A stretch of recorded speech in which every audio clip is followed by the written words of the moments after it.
and everyone was like, I am up on YouTube. Okay, good. Awesome. I came up with the idea, and everyone was like, and then SJG's like, yeah, here's a good idea, and everyone's like, man, I think we simultaneously kind of came up with the same idea. Like, I think we sort of bounced. Yeah, I think it was mostly your idea, but partially my idea. Yeah, I feel like he helped. I helped. Yes. Yeah. Exactly. So let's just get into this. So guys, we haven't done this in a while, but it's just you know Saturday night spirits. We're hanging out, drinking some beers, talking about whatever interests us, and it's probably the same thing as interesting all of you guys. Interesting, and you're all probably interested in BLM and what's going on in Portland right now. I think the Proud Boys are actually fighting right now, right, with Antifa. Yeah, can you pull up any of that, or is that like, are there? Yeah, I will. I will here in just a minute. But so today I did something I haven't done in a while. I got on and Steve knows this, and Robert, you might have seen it, but I got on my personal Facebook page and posted something very incendiary, which I stopped doing, but I just felt like I had to, just because it just seems, the BLM, the organization, is just getting a pass, and nobody's scrutinizing them, and very few people really seem to know much about them. And I think that's a problem, and I think mostly it's because people are scared, to say anything critical of the organization, because they can't separate, the statement from the organization. And so I think that's a problem, and I don't know. What do you guys think? Go ahead, Robert. So when it goes to Facebook, just real quick, I don't know if you saw, I posted that I'm no longer posting my videos to Facebook. And the reason is it's not even the people on the left. It's because I have a lot of family and friends that I knew from when I first had my Facebook page that are just uninterested in politics, and it depresses them. And so, people are giving my wife crap because of my political beliefs on Facebook. So I'm not backing down. I'll say anything to anyone. I think I'm respectful about it. But when it comes to Facebook, it is my choice just to not post political content much there. Basically not post anything there much at all. DLive, Twitch, YouTube, Twitter, all that I'll keep doing. Now, about what you posted specifically, you're absolutely right. And I know, Drone Tech, you were involved in some of the discussions on my Facebook page on this. Black Lives Matter is a Marxist terrorist organization, period. Does that mean everyone that associates with Black Lives Matter is? No. But by the same token, if you were involved in, I debated someone on my channel the other day, just a listener who wanted to call in on my Discord. He admits by the end of it, he says, well, it's only about 5 to 10% of Black Lives Matter that actually are terrorists and are violent. But yes, the majority of the rest of them understand that violence occurs, and they appreciate it because they think it will help them like it did in the civil rights movement. And that is the truth. It's just like Islamic terrorism. Is 50% of people of the Islamic faith around the world terrorists? No, absolutely not. Most studies show it's between 2 to 5%. The problem is that next group, which is about the 20%, that say, yay, go Al-Qaeda, yay, go ISIS. That's the problem, because you're now talking about billions of people that are supporting political terrorism. It's the same with Black Lives Matter. I'm tired of this crap. Oh, but there's no leader. Oh, it's not really a group. It's just a bunch of disparate people. And I saw that's the conversation you were having, Trump. And it's like, this is nonsense. You would never give the same courtesy to the Tea Party. If you saw Tea Party people taking over city blocks and seceding from the Union, beating people, burning down buildings, you wouldn't say, oh, Rob, you still identify with the Tea Party? You would say, how could you do that? How could you support a group that has so many people doing this? Well, you think about the same thing that happens with the white domestic terrorists. It's like what's the precise small little percentage of whites here in America of the far right? They're actually like the Timothy McVeighs of the world, the tiny little percentage, right? But what all whites get blown up into, anybody on the conservative, anybody, all that, they're part of this this right terrorism group, right. It's the same thing. You don't even have to go as far as ISIS to make that comparison. Right. Yeah. And it's racism. Let's just call it what it is. It's racism.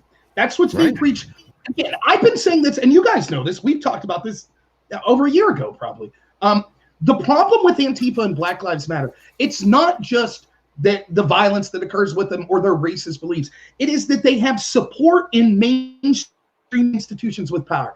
We keep hearing from Black Lives Matter, institutional racism. Name me one institution in this country that's anti-Black Lives Matter. Name me one. From corporations to the media to academia. Silicon Valley, they're all in line with Black Lives Matter. And what makes them so dangerous is we have mainstreamed their political violence and we have mainstreamed their racism. And by the way, it's not just racism against white people, right? It's also racism against every person of color, including the Black community. When you claim to speak for an entire community, when you claim that it's okay for riots to be occurring in inner city Black neighborhoods because it's for the benefit of Black people, you're harming Black people as well. Black Lives Matter. That's why I'm against Black Lives Matter. That organization is terrible for the Black community. And anyone that calls you a racist for standing up to a bunch of communist terrorist thugs that are currently burning down our cities is full of it. We should all be willing to say that, as you two both are, as I am. And if you're there, like, just remember, when they shame you and say you don't care about Black people if you don't agree with this movement. No. The reason I'm against this movement is the first group that will suffer because of them is the Black community. Yeah. I wish somebody would respond to me that way, because I would unload on them just like that, because just like you, I'm tired of hearing the excuse that, they're decentralized. And it just so happens that all these leftist groups are decentralized, yet it never applies to the Tea Party or the anti-lockdown protesters. And they'll single out somebody, some guy has a Confederate flag. Now, the entire movement is racist because of that, But something that was bothering me about the guy I was talking to is that, and there's this sort of acceptance for their violence too, and like taking over the highways and shit like that. Like, that is not an okay thing to do, to mob a highway and then keep people from traveling. And then, in some of these cases, they're shooting at people and people are getting shot in these conflicts. Like, why isn't the media, why aren't the police stopping them from doing this? It just seems like it's a really dangerous thing to do, because obviously people, the chances of them getting hurt are pretty high. But then on top of that, it's like instigating a conflict. Like, somebody wants something to happen there, And well, it's like DM. Was it DM? Someone was pointing out. Yeah, it was DM pointing out that this could be a false flag where those aren't Proud Boys. I don't know if I buy that or not. I think that these conservatives have had. I haven't watched what's going on down there. I can only imagine. But I mean, at this point, I'm kind of like, no, if they go down there and they get into fisticuff with these pieces of shit, I don't have any fucking problem with that at all. And I feel like, I don't know. I don't know if I believe it could be that it's not Proud Boys, that it's somebody LARPing in place of Proud Boys for a false flag. I don't know if I buy that. I think it's legit Proud Boys are down there. And they're like, we've had enough of this shit. And they're standing up and it's like, how do we think a civil war would kick off in this country, though? I mean, we're getting to the point where that's going to happen. And I'm not, I'm not promoting that, right? I'm not saying that needs to happen. I'm wishing it wouldn't happen. I wish we had politicians and we had leaders that cared enough about what's going on to step up and to stop this bullshit, right? But they want that. I think the powers that be, the globalists, the predator class, the people that have been pulling this whole strings from the whole start of this COVID bullshit till now, the whole start of the Black Lives Matter to now, the men behind the mask, if you will, or behind the curtain, they want this. They want to get people so pissed off, run down, aggravated that they snap and they cause exactly what we're seeing happen. Yeah, and real quick, and Robert, then you can go. I just want to read the super chat. Thanks a lot, G-Spotter63, for that $10 super chat. Really appreciate it. The organization BLM, a self-professed Marxist group, which they are, with the agenda of overthrowing the U.S., they are using the emotional response to the name Black Lives Matter to fool many for fighting for their cause. Obviously, yeah. I mean, that's what's going on. What blows me away is how many people just kind of go with it and fall for it. It's like, and I asked earlier today in this debate I was in, I asked, where's the critical thinking here? Like, there's zero going on. Like, this guy, most of these people, they'll do their best to do these mental gymnastics to convince themselves that, it's not really Black Lives Matter people that are doing this. It's like I want people to explain to me what it is about Black Lives Matter that they approve of. And a lot of them will say, racial justice. Okay, well, what the hell is that? Like, what's racial justice? And then you start talking about, is it an actual problem that they're, talking about here? And you start getting to the stats, and it's just, we need more of that, but it just seems like people don't want to see it. And so I'm not sure if anything. It seems like BLM is winning. I don't know. I don't want to be a pessimist, but no, I think right? Go ahead, Robert. Yeah, of course, right? Like, it's very clever marketing, and this is straight out of Saul Alinsky's playbook and Rules for Radical and How to Overthrow a Country. What happens is this: you take any lie is rooted in truth, and so what they do is they take a position. Any one of us could understand a few things. One, we could understand that there are a lot of problems that are unique to the inner city Black community. That's certainly true. And by the way, I'm someone who's talked about often on my channel how the Republicans need to do a better job of understanding these problems exist. Now, why do these problems occur? There's tons of reasons we could get into. I don't think it's systemic racism. I've yet to be proven that. But I'm willing to have that discussion. So most people start off with that. Yes, there is a problem. Another thing that people could agree with, was there heinous racist things that occurred in this country in the past? Yes.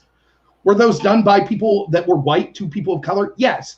And so the truth is most people are good people. And if you tell them, hey, here's something bad that your ancestors did, they're willing to say, wow, I'm really sorry for that. But here's the problem. That's only a small part of the truth. What they leave out is that everyone's ancestors did heinous things, that the world is a grueling, cruel place. And that every society, if you go back far enough, has terrible things that occurred. And if we focus on those terrible things, we'll never be able to improve and do better. So what happens is they take these small truths. Yes, there are bad things happening in the inner city Black community. Yes, there are historical injustices. And they use that to obtain political power. And so they know people are willing to be good faith and say, sure, I'll listen to that. And so there are millions of people like, yeah, we're with you. We think that it's terrible what's happening in the inner city. Yeah, we think that it's terrible what happened with slavery in the past. But then that's used by people that are controlling that movement to say, therefore, we need to reject capitalism. Therefore, wow, this is intense what we're watching here, huh? We need to reject all this. Is this live? Is this live right now? It's not live, no. Okay. Sorry, my bad. Sorry, Robert.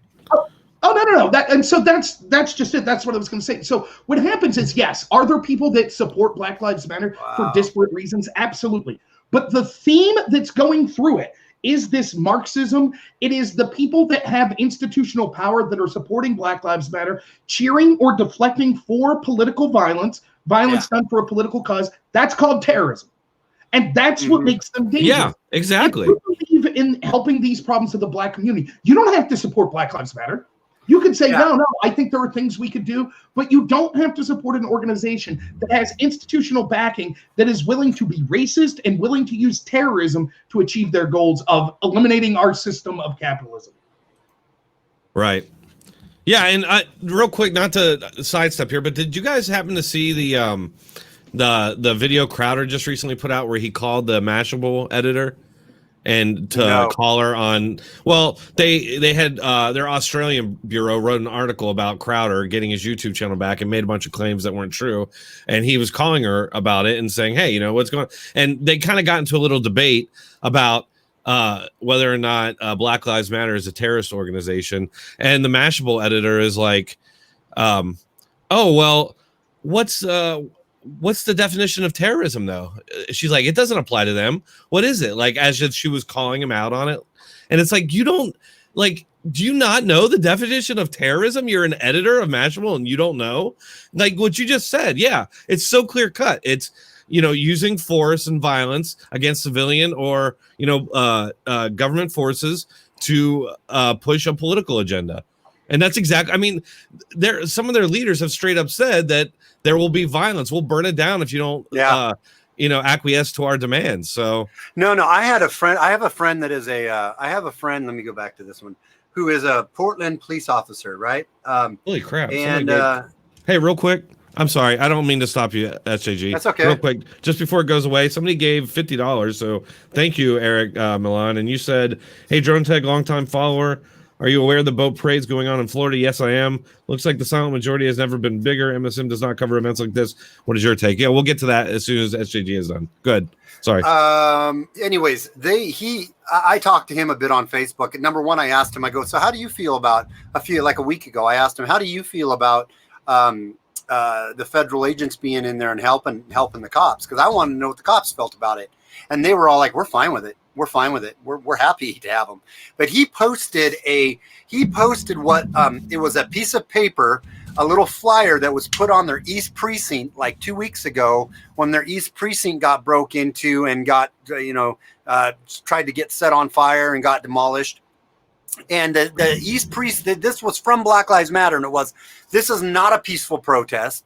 We are not, and until there's justice, there'll be no peace. We're, just listed off a bunch of things saying we have no intention of being peaceful. We don't want to be peaceful. This isn't anything about peace, right? So whether or not that directly came from the top of Black Lives Matter or it's Rose City and Quifa that did that, who knows? But the fact of the matter is, these people are not about peaceful protesting, as the stupid ass fucking Brian Stetler fuckfaces of the world want to go out and say it is. And I'm sorry about that. I hope I don't offend anybody with my F-bombs, but I don't really care if I do. It's ridiculous that we're playing this game. I'm getting so angry about all of it. I don't really know what to do. I just don't. I don't even know what to do. Funny story before we move on. Hang on, then you can read that. We'll talk about that.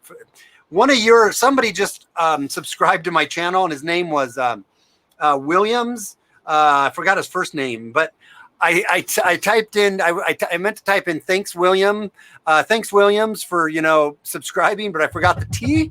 So I typed in Hank Williams, which I thought was kind of funny. Anyways, go ahead. And let me just say real quick before the boat parade, let me make one other thing clear. One of the biggest pushbacks I got from people I know, and I think that I can speak for Drone Tech and SJG because I know you well enough. None of us want martial law. None of us want soldiers on the street, right? Like, we all agree with that, right?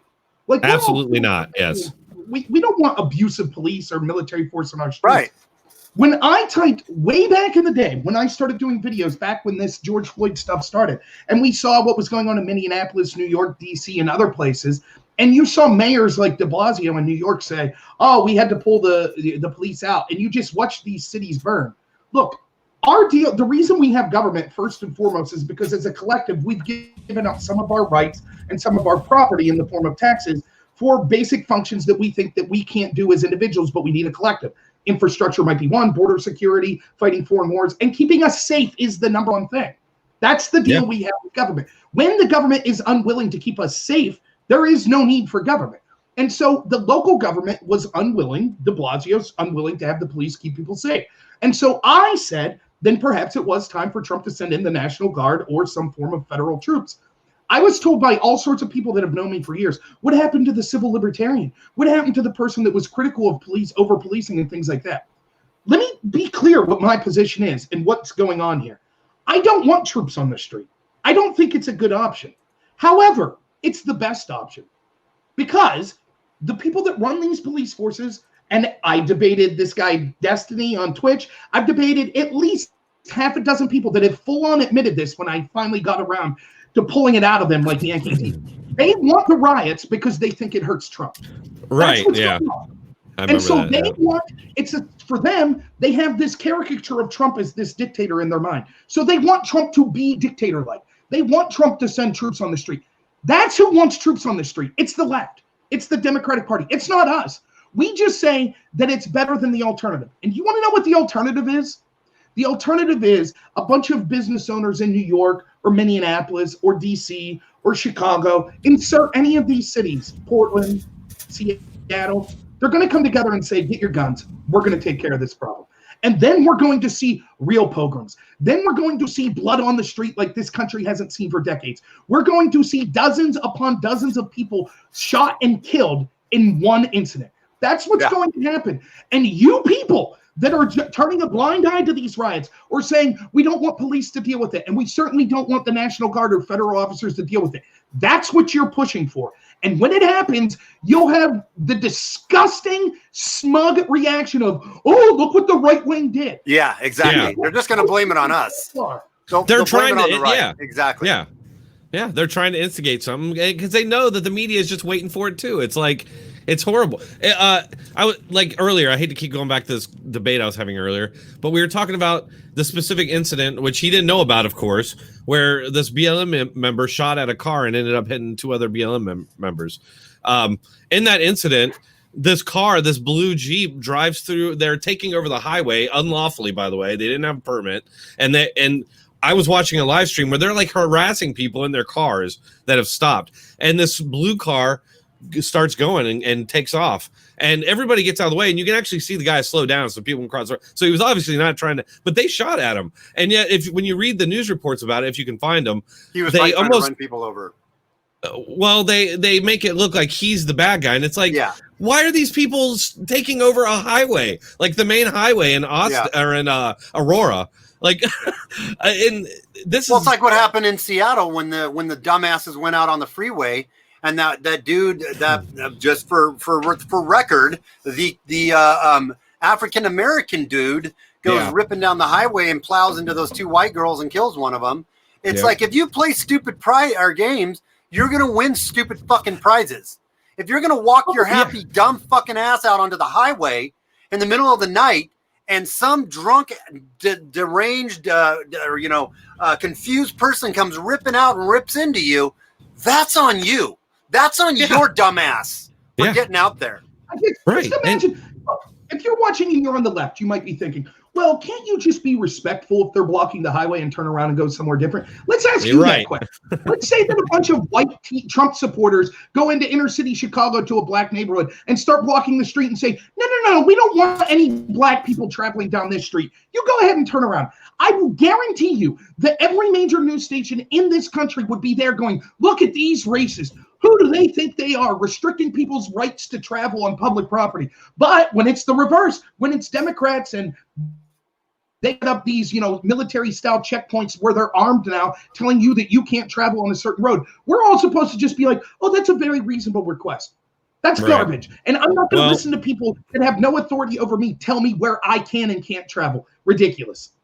Right. And I agree. That's true. And you know what? We got to stop complaining. And I'm guilty of this myself. We need to stop bitching about the media and everybody being, working against us, because we all know it. And like, who are we trying to convince? They know it, right? Everybody knows it. And so it's like, what we really got to do is come up with tactics that can counter them. That's the left is pretty brilliant at that, I must say. I mean, they are brilliant at like just the theatrics and spinning their violence is somehow like justified, and like taking over the highways and stuff, like just like Robert was saying, if we ever tried to do anything like that, man, they would come at us. But real quick, and we'll come back to go ahead. I was just gonna say, like, this is something that I've struggled with talking to my friends recently.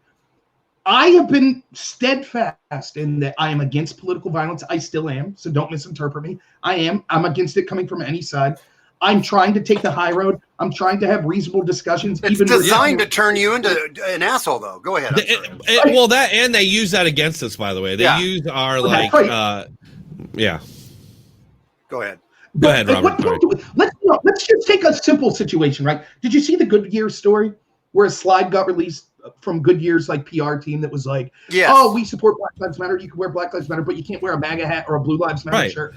Right. Now, it could be Goodyear's came out and claimed that wasn't really their messaging. They hired a firm. That was something the firm was suggesting. I don't know the truth. But here's why I bring up this story. I'm against this sort of cancel culture. I'm against it. Even when it comes to like organized boycotts. How can I in good conscience be against that anymore?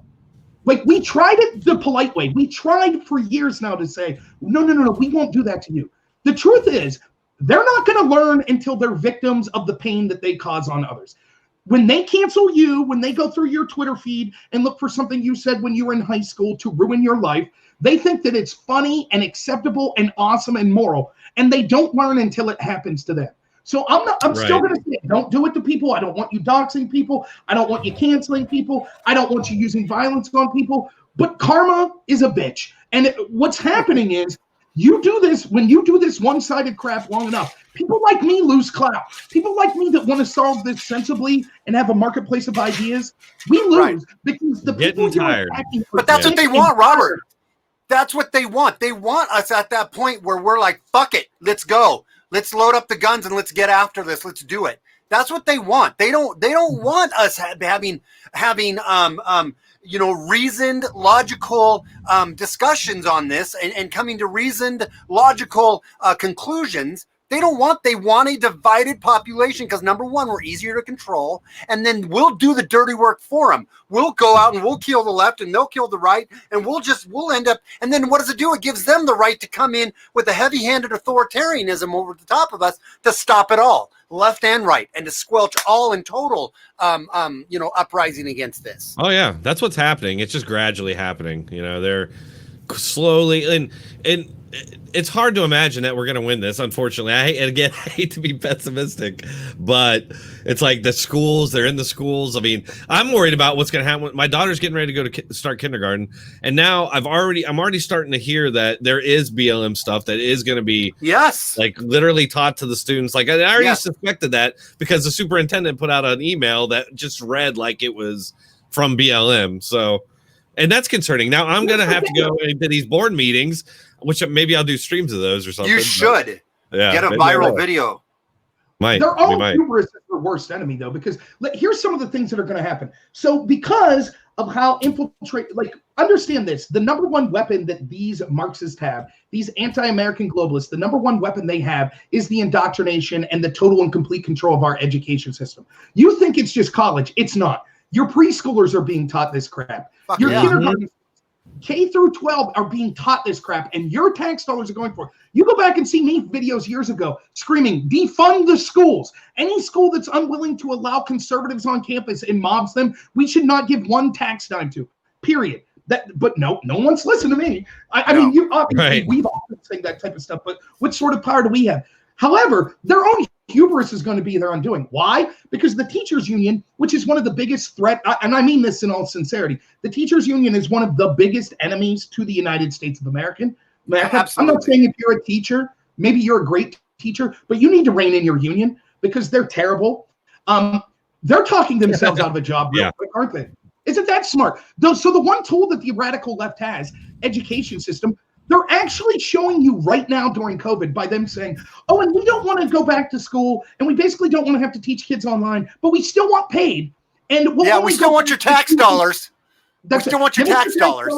Implement the Green New Deal, defund police, but this is all about COVID, trust us. So what the average American's waking up to today is this.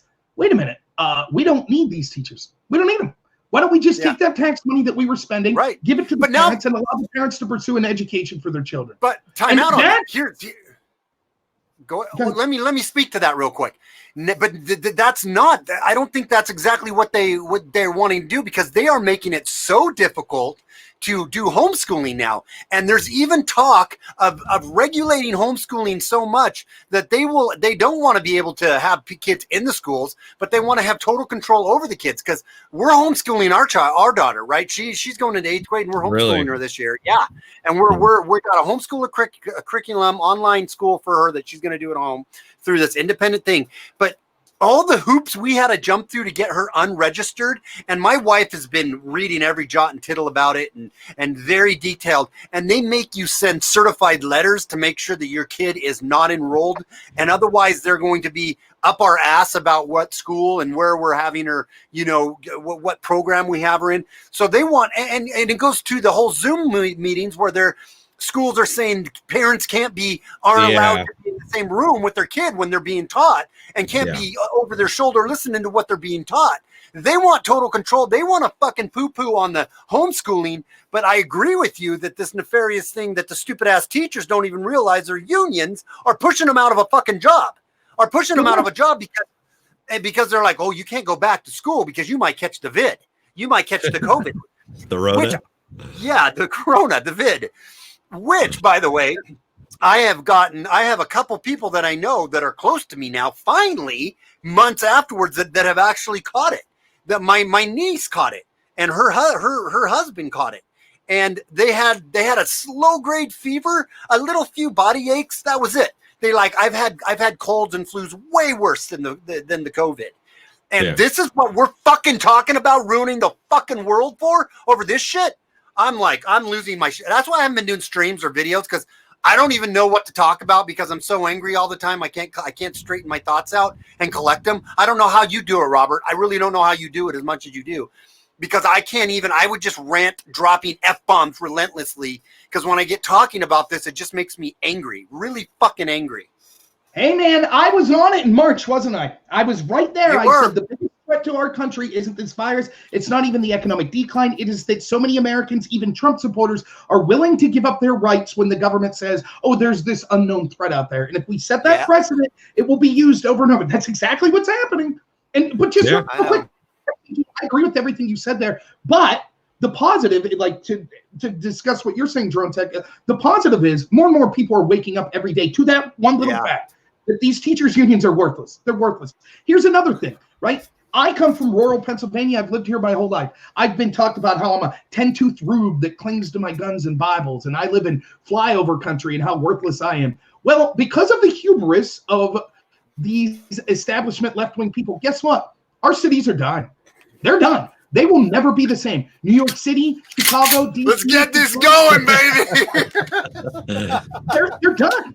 Because what this lockdown has proved is, why am I paying $3,000 a month in rent for a place that I could pay $500 for a rent a month in the suburbs or in rural? And I could do everything digitally online now. It'll never go back to the same. And so these bastions of smugness and intellectual superiority and their ivory towers, all of a sudden, prospects ain't looking so good for them so much. Is it? So, hey, look, here's the thing.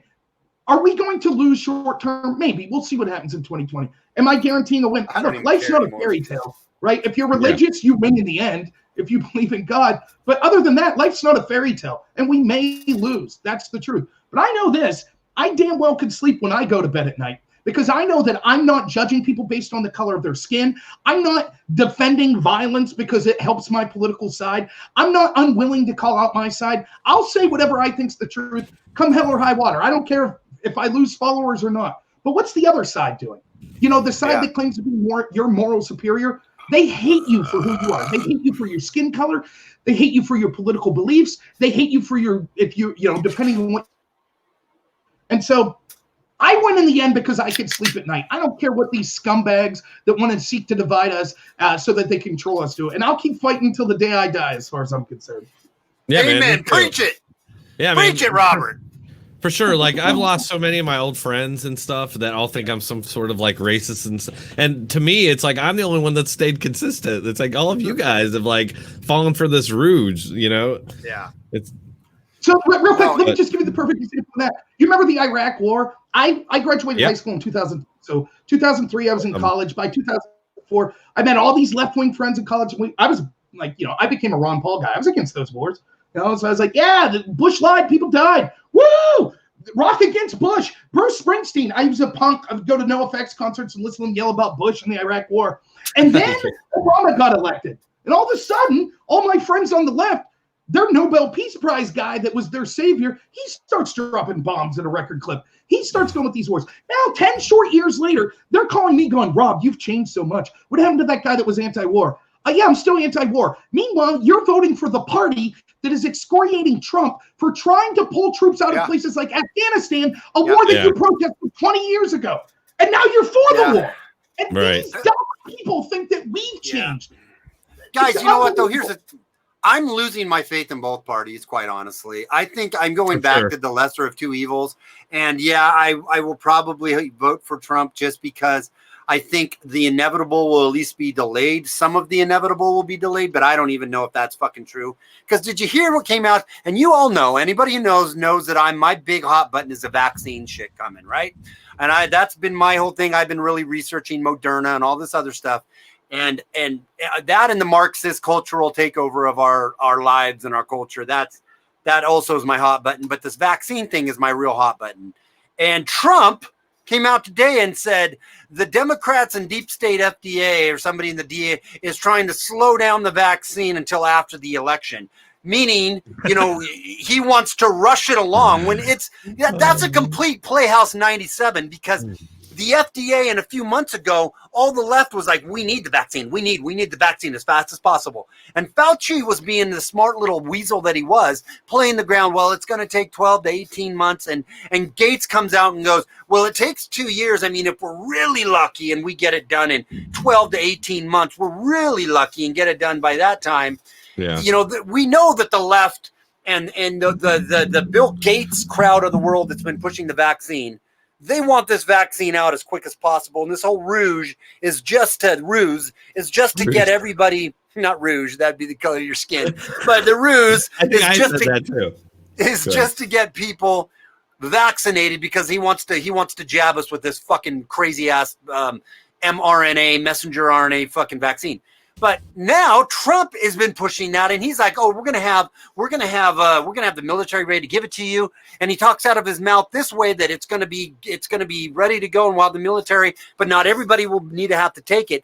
Well, yesterday in Virginia, it comes out the health. I don't know if you guys read this, but one of the health administrators of Virginia came out and said when the vaccine's ready, he's gonna push that it's mandatory for everybody in Virginia, and you have to take it.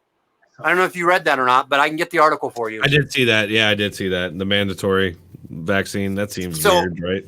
It seems really weird, but I think that's where they're pushing. And that's where I'm kind of like, fuck you, Trump. This is the thing where it's like, what the hell are you doing right now? And I feel like all we've gotten is lip service lately. And yes, I hate fucking Biden and the left. I hate him. I am the one, like we were just talking about. I'm the one who's staying consistent here. I'm the one who's a conservative and saying small government, fucking keep our guns, keep my free speech, stay out of my life. Don't be forcing shit down my throat, whatever. Let me live my life. And it's the fucking parties that are leaving me, not me leaving the parties. Yeah. Well, and let me just say, this is a small comfort, but see what you think about this, Gerontech. I don't think Trump knows. Like, he's not a virologist, neither am I. Here's the problem with being a president. There is no human capable that has all of the knowledge by themselves to do the job of the president. So being a leader and having a good team around you is something that's crucial. Trump's done well sometimes with that. He's done terrible times. Look at John Bolton. Look at Michael Cohen, right? Look at some of the people he's put around him. So I think that Trump's gut's in the right place. But yeah, he's got Fauci telling him, the vaccine. Mr. Trump, once this vaccine hits, whenever it hits, man, it'll solve everything. The economy's going to spike back up. Your numbers are going to go through the roof. You'll get credit for it. So Trump's just like, yeah, sounds great. Let's do it. He doesn't know. So he's a dumbass. So, right. It's his job to know. Right? So this isn't an excuse for him. And I'm totally with you, SJG. They'll hold me down by force to give me that vaccine. I'll guarantee I'm not taking it. I'm not. In fact, here, see if you caught this story, right? Did you see, I think it was Fauci came out and said, well, now the CDC it was. They said, actually, if you've had COVID, you're immune to it for 3 months. Now, look in the details of what they're laying the groundwork for, if you think about this. Also, vaccine is a small, manageable dose of the virus. That's what it is. It doesn't give you the symptoms, but allows your body to develop antibodies to fight it. Am I wrong? Like, that's your guys' understanding. That's not the new vaccine. That's old vaccines, yes, but not the new one that they're pushing. The mRNA is completely different than that. The new one is actually a coding. It's not even dead selling of the, and I'm totally, this is new vaccines for dummies. I'm going to tell you, but the mRNA for dummies. mRNA vaccine has never, ever in the history of vaccines ever been okayed, because of the side effects and the efficacy. Moderna has been trying to get the messenger RNA vaccine going for the last 10 years and has not been able to do it because they say that the side effects outweigh any efficacy that it brings, and we cannot nail it down right. Basically, what it drops in is it drops it into our DNA level. So it drops in this coding into our DNA that anytime it comes into contact with certain things, it builds it, but I'm totally fucking hammering this and not doing a good job. I did a really good job explaining it in a video, a couple of videos back. You could go and watch it. But basically, this vaccine's never been done before. And this is the one that for 10 years, they have tried to get right because they started with HIV, trying to cure HIV and whatnot. And they have never been able to do it. Come January, they came out in January before all this blew up, right? Moderna came out in January and said, hey, great, guess what? Good news. We have an mRNA vaccine that we probably can get ready to go before the end of the year. This is before anybody was talking about vaccines. This was before anybody was even thinking that we needed mass vaccinations, right? Moderna got $483 million given to them by the federal government and total immunity. We know that, right? Total immunity. So there can be no lawsuits brought against them from any side effects. And $483 million was given to them by Trump to go after and to develop this vaccination that they said they think they can get done before the end of the year, which normally takes 5 to 10 years and hasn't been able to be done in 10 years, the last 10 years. So it's different than your regular vaccines. But I will guarantee what will happen is this is what will end up happening with it. They'll say, oh, you got that vaccine last year. Unfortunately, that was just for one particular strain. We're going to need to vaccinate you again, right? And actually, when you get COVID, when you get the antibodies to it, it only works for 3 months. That's what the CDC said. So every 3 months, you might need to go get another vaccine. I mean, this is kind of the nonsense. I don't trust it. I don't trust it at all. Why don't I trust it? Because I see what they're doing. The same people that are telling you that, yeah, we're the smartest people in the room. You have to believe it. You have to take this vaccine. Are the same people that said, you can't question us. We're the smartest people in the room. We're going to send COVID patients to nursing homes. Yeah. And then when it killed all of these people in the nursing home, they were like, oh, our bad. Oh, well, believe it. So are we the guinea pigs? No, you're wrong on that, Rob. Well, they went a step further and they like praised Cuomo as like the god of COVID. That's what I was going to say. I knew you were wrong on that. Cuomo did perfect, man. I don't know if you got the news, but he told everyone during the DNC that he handled this thing exemplary. He was an exemplary, exemplary example. Exemplary example, is that right or no? Chris Cuomo said so on CNN, the place for news. Right? Oh, Jesus. It's fucking... You can't argue with that. It is the place for news. But look, just put this story humanized real quick. Imagine that you're an old lady. You have grandkids. You have kids. You're in a nursing home, right? You're real scared because you hear about this virus. So you can't see your kids and your grandkids, which sucks because you're probably approaching the end of your life if you're in a nursing home. You can't see your kids. Then you find out that sacrifice you're willing to make for the country is irrelevant anyways because your new neighbor that they just put in at the nursing home has COVID.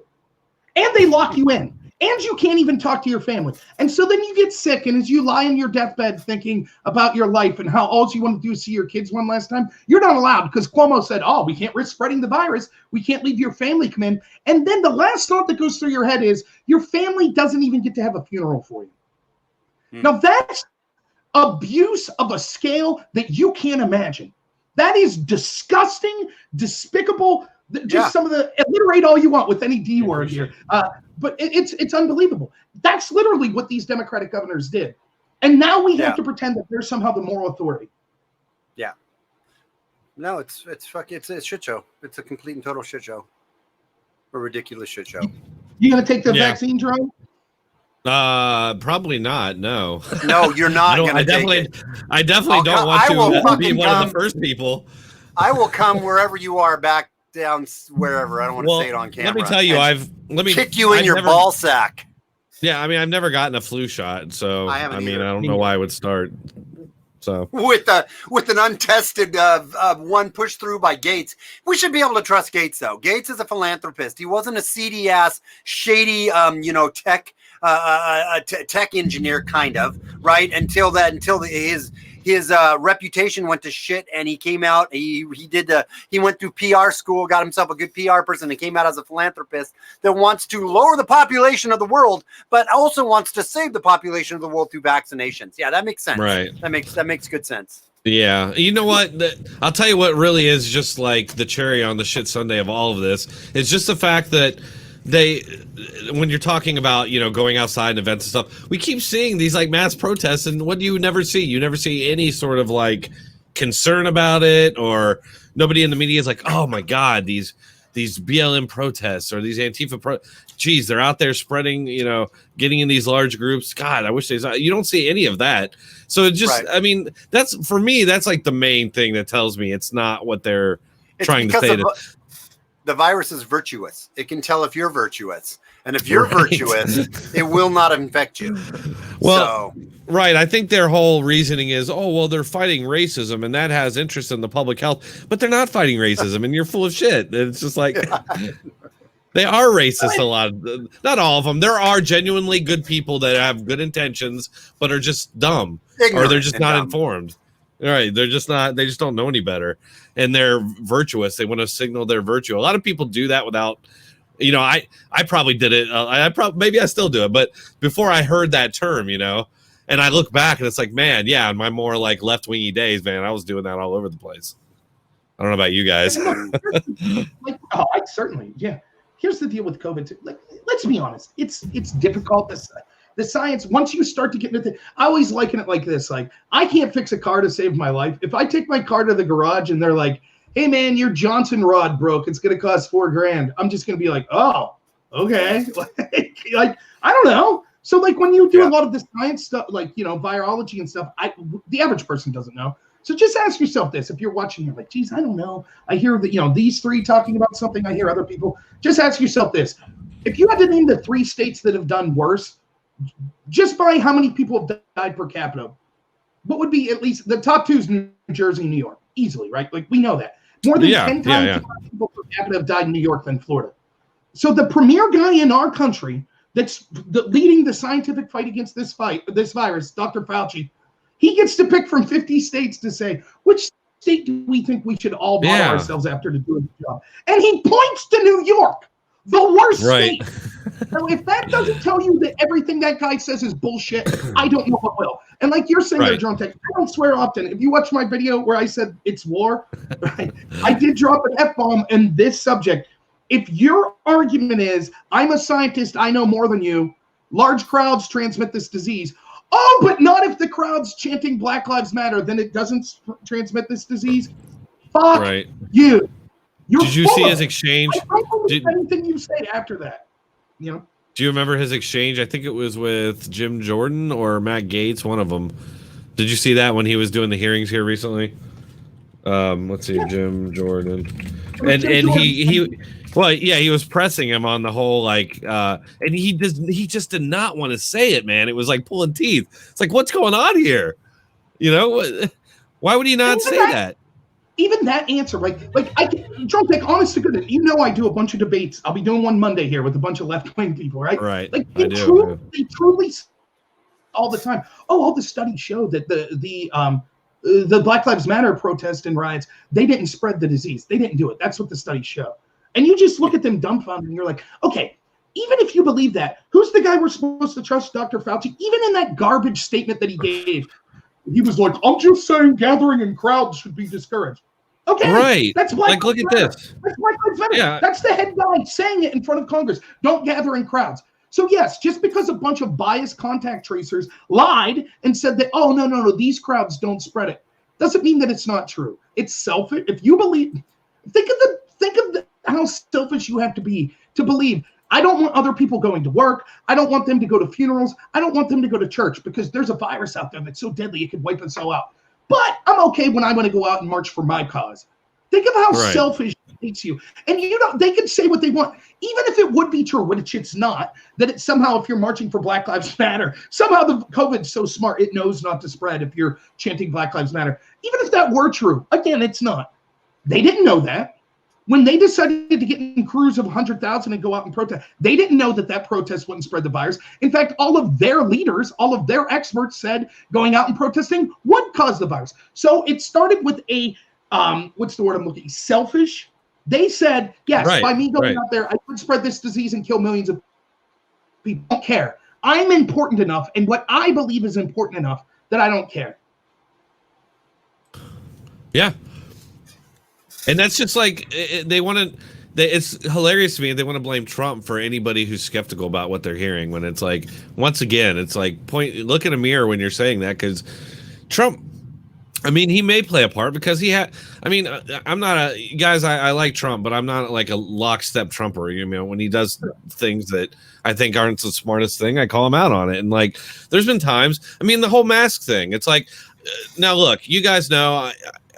And I know a lot of you don't wear masks and you're very against it. My own brothers are that way, and like they get mad at me like when I do wear, like, go to the store and put a mask on or whatever.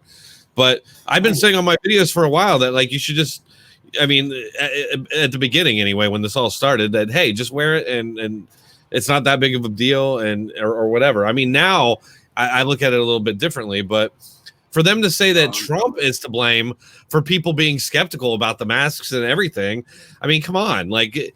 It's just like everything that we've said. I mean, the mask is bullshit. There's been so many studies. I know. Right. That have proven that your mask is. Now, I will wear a mask sometimes if I'm just running in for something quick and I don't want to deal with any shit, or I don't feel like getting into a conversation with somebody. Then I'll throw a little mask on. I always put it below my nose and like where my lips are sticking out, because and I had one person say to me, "Go, that's not your mask is not doing any. It's not doing any good when it's down there." I go, "It's doing this." And my response was, "It's doing exactly the same amount as yours is doing," which is, you're right, jack shit. And I'm doing this just to come into the store because I need to get my shit, right, and get out.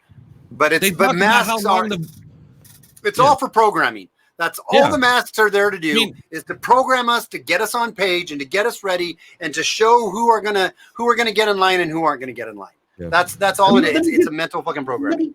Let me just say this real quick. I wear a mask, but the reason I do it is because I do home health care, and basically my employer tells me I have to. So if I feel strongly against it, then I'll quit my job.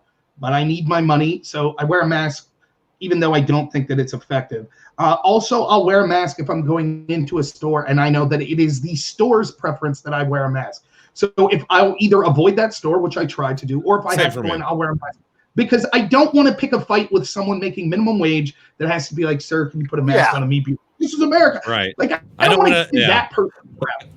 But now let me say this, though. You want to know why people are skeptical of masks? You want to know who's to blame? I'll give you someone that's to blame.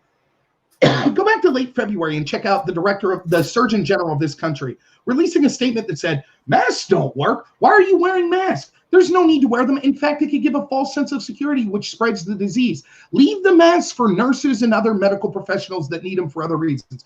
Right. Remember, they said that. Dr. Fauci said something very similar.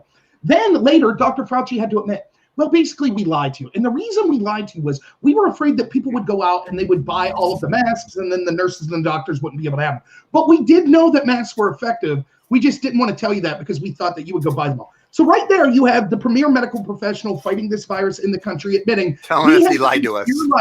We had to, according to his beliefs, we had to risk your life because we wanted to save other people. So that's number one. Number two, isn't there argument that cloth masks, SJG, you do a lot on this. So their arguments that cloth masks are just as effective, correct? Basically. Yeah, basically. That's what or just as ineffective, however you want to look at it. Right. We don't think they're effective. But, okay, so consider this. Let's say that you're a utilitarian and you're Dr. Fauci and you're in February and it's like, geez, we know that masks of all types, cloth masks, handkerchiefs, everything, it would be effective. I'm not saying this is what I believe, but this is what they're claiming, right? It would be effective. They knew this in late February. But we're afraid if we tell people that, they'll run out and buy all the masks, and then medical professionals wouldn't get them. So we have to lie to people and say masks aren't effective. Why wouldn't you say this? This is a piece of cloth. Hi, my name's Dr. Fauci, and we know there's been a lot of information about masks. We just want to tell you that, yes, you could be wearing a mask, but you don't need to go out and buy a professional N95 mask. What you could do is get a piece of cloth at your home, maybe an old T-shirt, a handkerchief, and you can put it around your face, and that would work as a mask. Why didn't they say that? Why did they instead say don't need a mask? You know why? Because masks are bullshit. That's why they didn't say it. That's why, because they didn't believe that it was safe. But now that they know it could be used as a political tool and that they're able to blame that and blame Trump and his supporters on supposedly spreading the virus, now all of a sudden, so what I'm suggesting, and this is a complicated thing for people listening, I'm saying let's hypothetically put ourselves in the world where everything that we're being told is true. If it's correct that Dr. Fauci and all of these experts think masks work, cloth mask, your shirt, handkerchiefs, whatever, they're all effective. And it's true that they had to lie to us because they were afraid we were all going to go out and buy the actual professional masks. Why didn't they instead just tell us, hey, masks do work, but make your own? Why didn't they tell us that? There's only two explanations. Either they're full of it or they want you to die. That's it. That's the only two explanations that fit. And when you bring this up to people, they just look at you like, why don't you just wear a mask? That's not the point. The point is, I have a third option. Here, real quick, let me, I'm putting in the StreamYard's chat some links to some medical, these are medical papers, abstracts, right, on masks that I found. And the danger, how they don't work. And these are going back as far as 2012. And I think one of these studies is done all the way up to 2018. I put 3 different articles in here. I don't know if you can open them or not, but If you can open them, these are good ones to read on. And I don't know if you can put them in the description of your stream afterwards for people. But you know, there's some very good articles, and I'll put them up here in my chat too. That just prove that this is all fucking bullshit with the mask. And I can give you some studies, not just articles. I'll give you studies. I'll give people some studies on these. So yeah, anyways, I mean, go ahead. All you really need to do is there's tons of videos out there of people using various methods to light up their breath or whatever, and showing with the various masks how much it actually stops. And the answer is pretty much they're all worthless unless you got an N95. And even with an N95 though, right? And you're wearing it right. You got to be doing everything right. And but then it's not 100%. But and the masks for doctors, when they're like, well, why does the doctor wear a mask?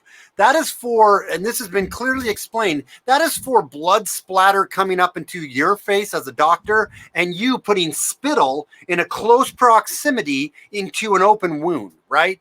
Anybody who has to sneeze that is not a complete just dorktard that just completely doesn't have any couth at all. When you sneeze here, or you sneeze into your arm, right? You don't sneeze out into the open. So these masks are not doing anything, and even doctors' masks are not stopping a virus. These don't stop the spread of a virus. And cloth masks, going back to what Robert said, they actually did one of these studies I just posted, showed the cloth masks. They're worthless. They're not just worthless, they're worse. Because they're trapping bacteria, they're trapping stuff that you're breathing back in, you're touching and fiddling with it. It actually is far, far worse than wearing no mask at all. Yeah. But look, I'll say just wash your hands and don't get your hands in your face a lot. You should be okay. And I want to be clear. I'm not giving medical advice. I don't know. I know there are studies out there. I know that there are studies that say masks work. There's studies that say masks won't. I'm not going to claim to be well-read enough on them. And even if I was, you make the decision. That's the beauty of our system. You make the decision that's best for you personally. So don't listen to us and say, oh, I've decided that this is what I'm going to do with my health. That's not what I'm saying, and I don't think that's what you all are saying. But what I am saying is that you shouldn't just blindly trust people that they have your best interest at heart. Because what you should do is, if you have a question about something, there are two experts, and they're each saying something disparate. What you should do is say, how do the experts' own arguments jive with their other worldview, right? And so that's what I'm pointing out with this mask situation. They admit that they lied to you. Now, you have to accept, do you think they lied to you in a way that was effective, in a good faith way? I think that I've clearly proven using their own standard why that's not the case. If they had to lie to you, they would have said use a cloth mask. But they didn't. So they're lying to you then, or they're lying to you now. That's my contention. Another thing with this, and it's going to what you're saying, SJG, about the potential for masks being worse. I'm trying to give you the tool, just the way I think is, and this has to do with my time in debate. I try to win an argument through the least path of resistance. So, for example, I could argue about, the studies on masks and things like that, and that's a worthwhile argument to have. But if I'm arguing with someone about the mask, here's what I'll say to them, right? And feel free to play devil's advocate, Drone Tech or SJG, and try to come up with the other side's argument for this. So if you're a lefty, if you're someone who believes in the mask heavily, Drone Tech, and I would ask you this, I'd say, okay, you believe that the medical experts talk about masks, right? But isn't it true that that's tertiary? That all of these medical experts say that the most important thing is the social distancing? Isn't that true? Right. Right. Okay. Yeah. Okay. So then argument is, I think that you're a terrible person for not wearing a mask, right? But simultaneously you say, I think it's good that Black Lives Matter violates social distancing orders. What you've done is you are unwilling to accept the rule that your experts say is the most important rule to stop this virus. You're willing to violate it as long as you go with this secondary thing. That's the important part. And this is what hypocrites do, right? They say, oh, yeah, like Bernie Sanders will say, the millionaires, the people with large sums of money are immoral and they must pay their fair share, right? That's what Bernie will say. And it's like, hey, dude, you're a millionaire. I just mean people that have more money than me. Like, it's ridiculous. Violating the biggest order, but they say, oh, it's okay because we're virtue signaling about the mask. So it's okay if we violate the biggest order, right? And this leads to exactly what you're talking about, SJG. This is where masks, I will make this point, and even though I'm not giving medical advice, this is where masks could be dangerous.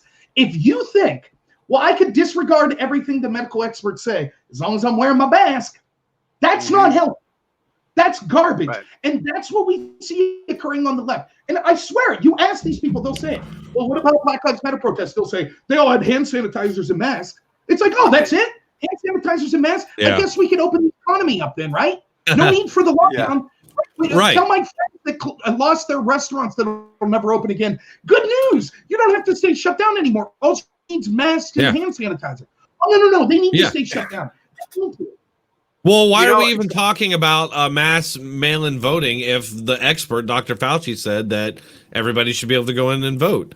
I mean, sure, there's going to be people that can't, and we'll get them absentee ballots, but why are we still talking about a mass national mail-in vote? You know, it's absurd to me. And it's just like what you were saying. Like these same people say, oh, you got to listen to experts. Well, that's what the expert said. And Ozzy, real quick, Ozzy Bundy Bear made a good point. If this is so bad, where are all the biohazard bins for the used masks and gloves? Good point. I mean, seriously, because I've seen them all over the place. I don't know about you guys. You know what happens? They fly out people's windows, I think is what happens. Because it's happened to me a couple times. No one believes it, and I can prove it to you. You want to know why? I live in a small town I live right outside Clarion, Pennsylvania. Real small town, right? Let's say that Ebola broke out in Clarion, Pennsylvania. You think I'd be at Walmart today? Right. That's exactly what my point is. If this was bad, if we knew this, I mean, if we saw with our own eyes that this was like fucking killing people left and right, and we're like, shit, you wouldn't need us to tell us to stay home. You wouldn't need to tell us to wash our hands. You wouldn't need to do any of this because we'd be like, step on my property, I'm going to kill you. Stay away from me. You know what I mean? If it's so serious we can't even go to church, do you think that we've seen all those Democratic politicians at John Lewis's funeral? Right. It's garbage. You want to know another thing? What's so funny is that just real quick, if you thought that people not wearing a mask could spread a deadly virus that could destroy you and your entire family, would you get in their face and film them while you screamed at them for not wearing a mask? Fuck no. I'd be right? Isn't that what you do? Exactly. Right. No, it is. And so it's basically just raising a whole generation or a whole herd of Karens and of brown shirts that want to virtue signal and shame and anger, take their anger out that the government and all this thing caused on your life, take it out on other people because they are thinking for themselves. And I think that also points out somewhere in their psyche that somebody would have independent thoughts upon what the media and the government and the gods have told us to think, and it makes them outraged and angered. But one other thing I wanted to add to that, it's so funny, is it a mask to stop breathing stuff in, or is it a face shield? Because now I've been watching all these dork freaking Mohammed Aloha snack bar dork tards running around with masks on. I mean, that's something Mohammed Aloha snack bar would wear. And I literally had somebody at Plaid Pantry tell me, I had my mask down over my nose, and they had a screen on. They just had a plexiglass shield on their face with a plexiglass shield in between us. And she had enough freaking balls. I think it was a she. It might have been a he. It might have been a he, she. I don't know. But they said to me, that'd probably be their preferred pronoun. They said to me, can you please pull your mask up over your nose? And I'm like, I will as soon as you put a mask on. And I'm like, you fucking moron. You have a plastic shield over your face. There's a plastic shield in front of us, and yet you want me to pull my shield. Obviously, you're not worried about airborne anything. You're worried about projectiles. So you're worried it's going to get through two sheets of freaking plastic, and that I'm going to be enough of an asshole to just go, achoo, and sneeze shit everywhere, even if I had to. There's no logical... They can't stop and logically think any of this shit out for themselves. And that's what's driving me absolutely crazy. Yeah, well, it's not just that topic either. Right, so they can't, again, if you talk to these people, they can't even get a coherent story. For example, I thought from debating enough people on the left on this that the argument was the mask isn't to protect you. It's to stop spittle from coming out and you spreading a virus, right? Okay, right. That's what they told me. Fair enough. Then when Herman Cain dies, the left couldn't wait to be like, oh, he got COVID because he wasn't wearing a mask at a Trump rally. Well, what the hell does that matter? Right. They said the mask wouldn't protect. Now, if your argument was, well, Herman Cain could have spread the disease to other people because he wasn't wearing a mask, at least that's a logically consistent argument. But that wasn't the argument. The argument was Herman Cain got COVID because he wasn't wearing a mask. But your entire argument is, well, the mask won't protect you. It protects other people. So what the hell did Herman Cain not wearing a mask have to do with him getting COVID? Nothing. Yep. They can't even keep their narrative straight. They don't need That's to. good. That's a good point, though. That's a good way to think that. I never even thought of it like, I never thought of flipping the argument like that. That's good. I'm going to write that down. And just real quick, is the stream working? The voting, right? Here's another way that this. I think Drone Tech and SJG, you share my anger with this.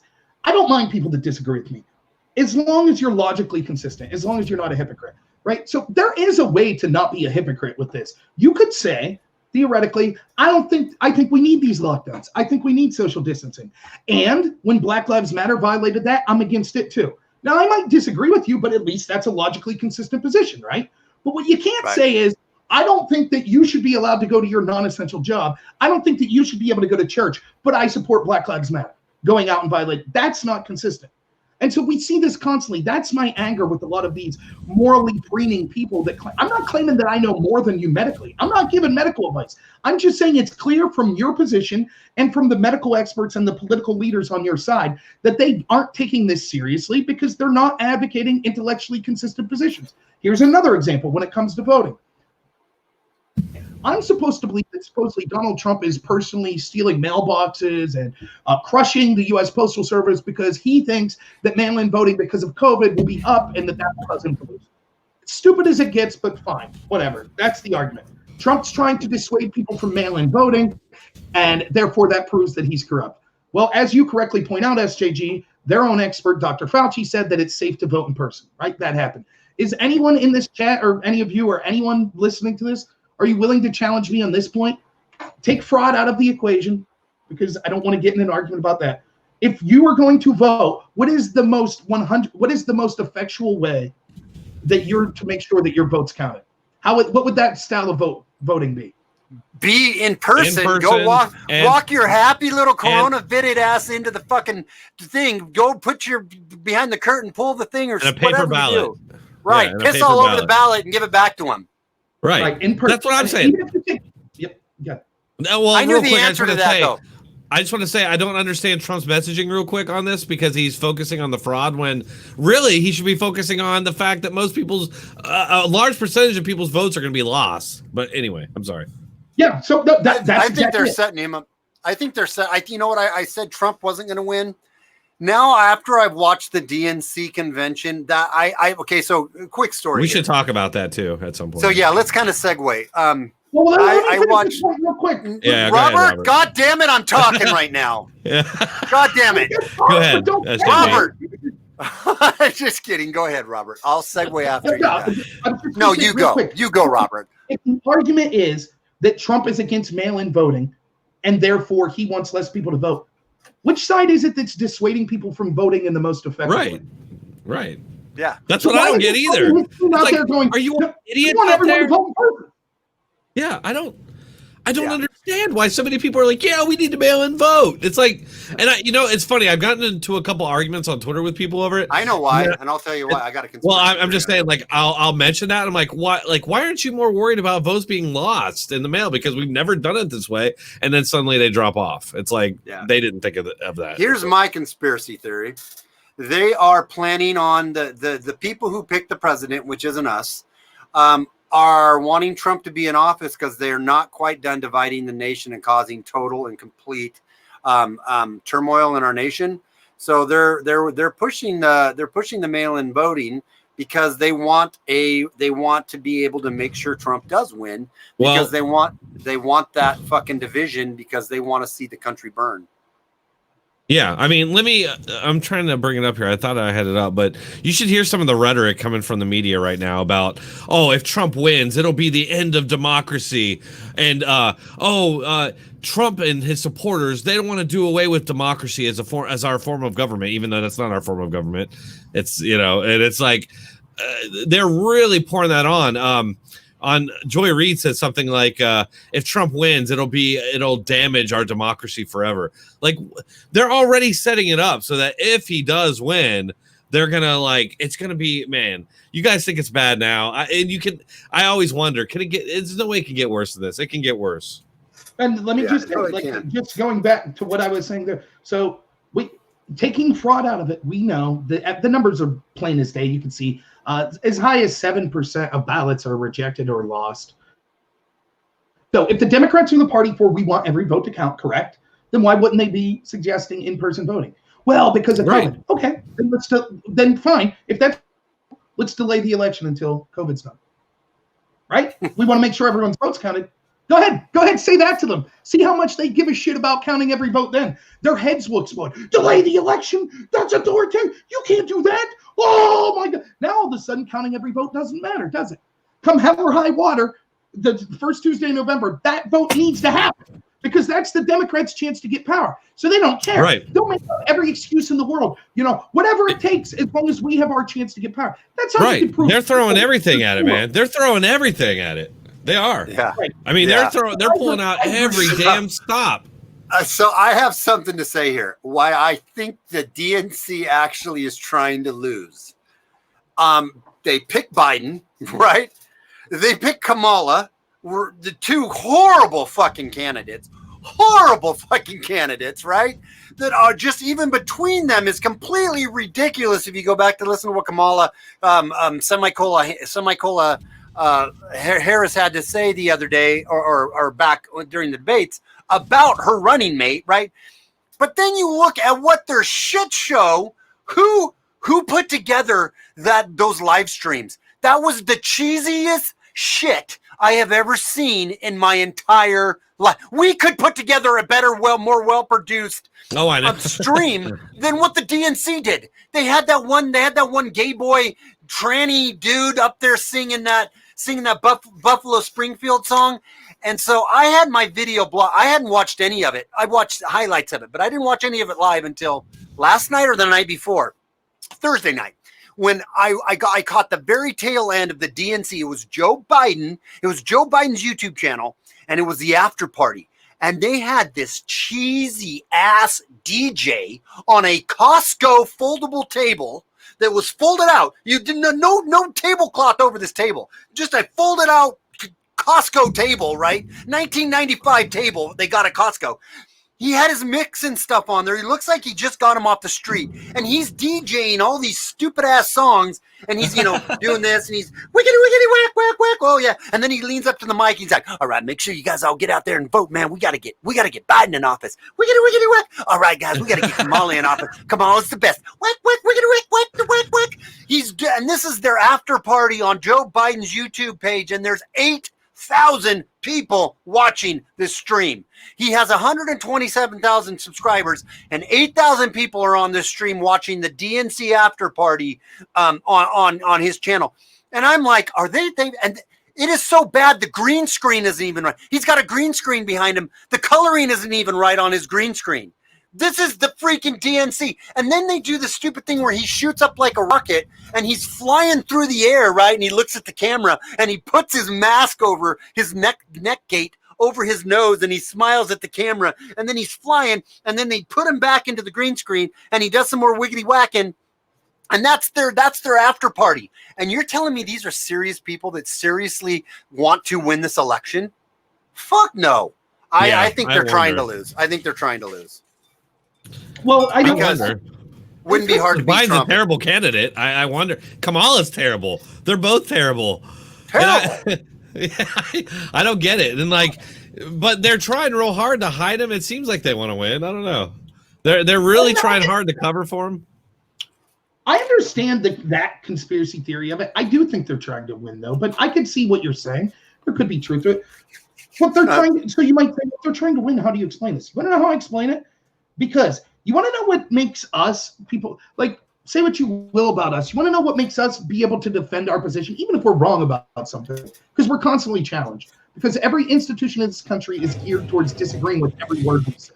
And so if you're not the correct skin color, or if so if you're white, if you're Asian, whatever, or if you have the wrong political beliefs, you're conservative, you're constantly being challenged, right? That's the truth. The reason that the DNC is so terrible is they have all of this backing. They don't have to be good. Like Van Jones said it best, right? Hey, Joe Biden could have came down as long as he didn't fall flat in his face and, mumble and stutter through and start drooling on himself. We were going to say that this was the greatest speech ever. But by the way, this was the greatest speech ever. So Van Jones admits yeah, we were gonna pee on your leg and lie about the speech no matter what. But but it honestly was great, Yeah, keep talking. I'm gonna find that because that is great. You're right about that because Van Jones this isn't the first time. I wonder about that guy sometimes. Van Jones is an interesting character because he has done that on multiple occasions where he gives up the goods, and it makes me think he's doing it on purpose. But let me find that clip real quick. Yeah, and just real quick, but SJG, to me that applies to everything. It's we'll just half-ass it. We'll just phone in. We don't care. What's it matter how good we do? We could put on the best DNC time, or we could put on the crappiest phoned-in one, and the media reaction is going to be the exact same. The way that they don't care anymore. They've realized that there are a certain section of this population that no matter what the truth is, they can just straight up lie to and they will be believed. Well, yeah, that's the situation we're in. But yeah, because I love this. I'm glad you brought it up, Robert. I want to show this real quick. That sound that you hear all across the country. Can you guys hear that? Is the sound of Democrats exhaling. That's what that is. Hold on, it's coming through. Let me let me fix this real. Oh, okay, hold on. No, I see what's wrong here. Speakers. There we go. Something happened. Here we go. Let's start with you. Yeah. Can you hear now? And that sound that you hear all across the country is the sound of Democrats exhaling. That's what that is. People would have accepted anything. We just wanted Joe to get out there. So, sometimes when he gets out there, you're afraid he's going to make a mistake. He's going to have a gap. The expectations are just so low. Very tough to do policy. Very tough to do attack and contrast. It's authentic. It was an extraordinary for it to be a terrible speech. As long as he didn't embarrass himself, we were going to come out here and praise it. Hold on, listen to what he says here. It was an extraordinary speech. And we were prepared for it to be a terrible speech. As long as he didn't embarrass himself, we were going to come out here and praise it. You don't have to make nothing up tonight. Holy shit! I didn't watch this. You don't have to make up nothing tonight. We thought it was going to be a terrible speech, but we were pleasantly surprised. Well, and he said we don't have to make up nothing. He's openly admitting that if it would have been a bad speech, CNN would have been on there bullshitting, saying that it was good. That's what he just admitted. Yeah. Fuck. I mean, imagine that. I just take politics out of it for a side. Take partisanship out of it. Just know this: in 2020, one of the people that at least has a 50% shot, just 50-50, two parties, one of the leaders of one of those parties that could be the most powerful elected leader in the world, it is considered a victory that he didn't soil himself on stage. I mean, I don't know what more to say. If that's not an admission of how pathetic that ticket is, I mean, wow, Joe Biden was able to read for 18 minutes. Woo! He didn't embarrass us. Oh, God. Dude, some of those highlight videos from the DNC stuff that I watched was just staggering because I heard all the news every day about the previous night's DNC, whatever. I watched a couple of those highlight videos. He literally looks so confused on some of the stuff, where he's is now the time I put the mask on? Do I put it on now? It is unfucking believable that this guy's, and I mean, I almost feel like it's the deep state laughing at us. So going, once he is elected, if he's elected, you all know who's really running this shit. It ain't fucking Joe Biden. Oh my God, it ain't Joe Biden. I almost feel like they're laughing behind the curtain. Of course they are. I warned people of this, and this was an unpopular opinion for our crowd. Make no mistake about it. I'm voting for Trump. I support Trump, right? But this was unpopular when I said this. I said, ask yourself this. If Donald Trump loses in 2020, right? And what was really accomplished was this. He outed, the mere fact that he was there, outed how corrupt the system is. It outed the media for just being propagandists. It outed our intel agency for engaging in a coup against Donald Trump. If Trump loses in 2020 and none of the intel agents that engaged in a coup against our president are held to account, ask yourself this seriously. Would it have been better if Hillary Clinton won? Because you know what's happening? You know what's really happening? The deep state's breathing a sigh of relief. And the sigh of relief is this. Holy cow. Everybody knows how corrupt we are and no one gives a shit. Isn't that great? Now we could just we used to have to take our time and operate behind the scenes. Now we could send John Brennan out as a correspondent for CNN to talk about how great the CIA and their shadow wars are. And everybody eats it up, and they say, oh, yeah, Brennan, the guy that was engaged in that coup. Yep, we'll listen to what he has to say on Anderson Cooper's show. Yeah, sounds good to me. The CIA, these intel agents, they have to be losing it. They can't believe their luck. So wait, because at first, like, what did Hillary supposedly say? We're all going to hang if Trump gets – now they're all laughing like, can you believe we were worried?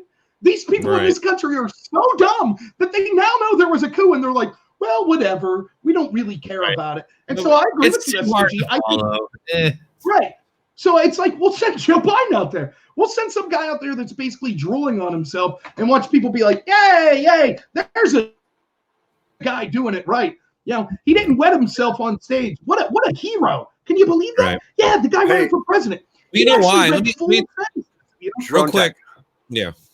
Can you? I just sent the last link I put in the chat there in the private chat. Is there any way you can open that up and share that full screen? This goes along with what we were saying about the voting. See if you can pull that out.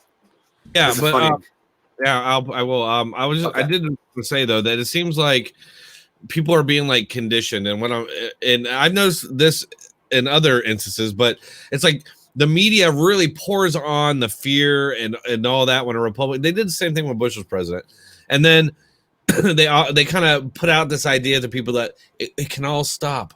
It can all stop. You just got to vote for this guy, and it's like people feel this pain like constantly. And they these people who aren't as critically thinking as we are. Or aren't as informed. A lot of these people, especially the ones who think that the world's going to end in 12 years from climate change, these people are basket cases. And so the media can just like whip these people up constantly. And then once, if they do what they're being kind of indoctrinated to do, and they vote for who they're supposed to, the media will let off, and suddenly it'll be like, everything's cool. Oh, we're good. Same thing happened between Bush and Obama. Literally, man, I'm telling you, I've talked about this before. The next day from the Bush administration, Obama, man, they were just like, everything was fine. High gas prices. Yeah, we were just raging about that constantly for months. But now, just think about it. It helps the environment that we're not driving. Right. And it's just like, get in your time machine. See if you can remember this. A time before COVID and George Floyd. Ooh, you remember that? Way back eons ago, right? Ask yourself, let's go back to January. What was the biggest story? If you talk to your Trump-hating friends, what was the biggest story in the country? It was unprecedented. It was unique. It proved that the dangers of Donald Trump. Did you know that Donald Trump is so horrible and so evil, he had to be impeached? Did you know that? Did you hear all the talk of impeachment at the convention? Oh, wait, it wasn't brought up one time? How can that be? That was the biggest story in the world, right? And that's what they feed you. They feed you this crap. Oh, my God, this is the biggest story in the world. This is it. The story we told you last week, okay, this is 50,000 times worse. Impeachment. So much so, it wasn't even mentioned. Not one time at the DNC convention.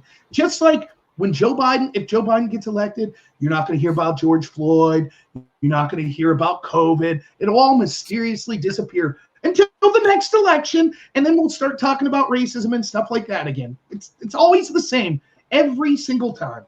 No, we're just led around like little. Once you realize what's going on, or you start to, and because even though we think we're catching on to what's happening, who knows? We could be being misled again. Let me read you guys this one. Hang on. It seems like sometimes. I don't know. Let me make it like this. Okay, let me read you this. This is a great meme. Liberals, homeschooling deprives kids of socialism. Let's make kids wear masks and stay 6 feet apart. Oh, are you guys there? I'm still here. I don't know what happened to Jerome. I was trying to be a producer there. Sorry. I was trying to make you full screen.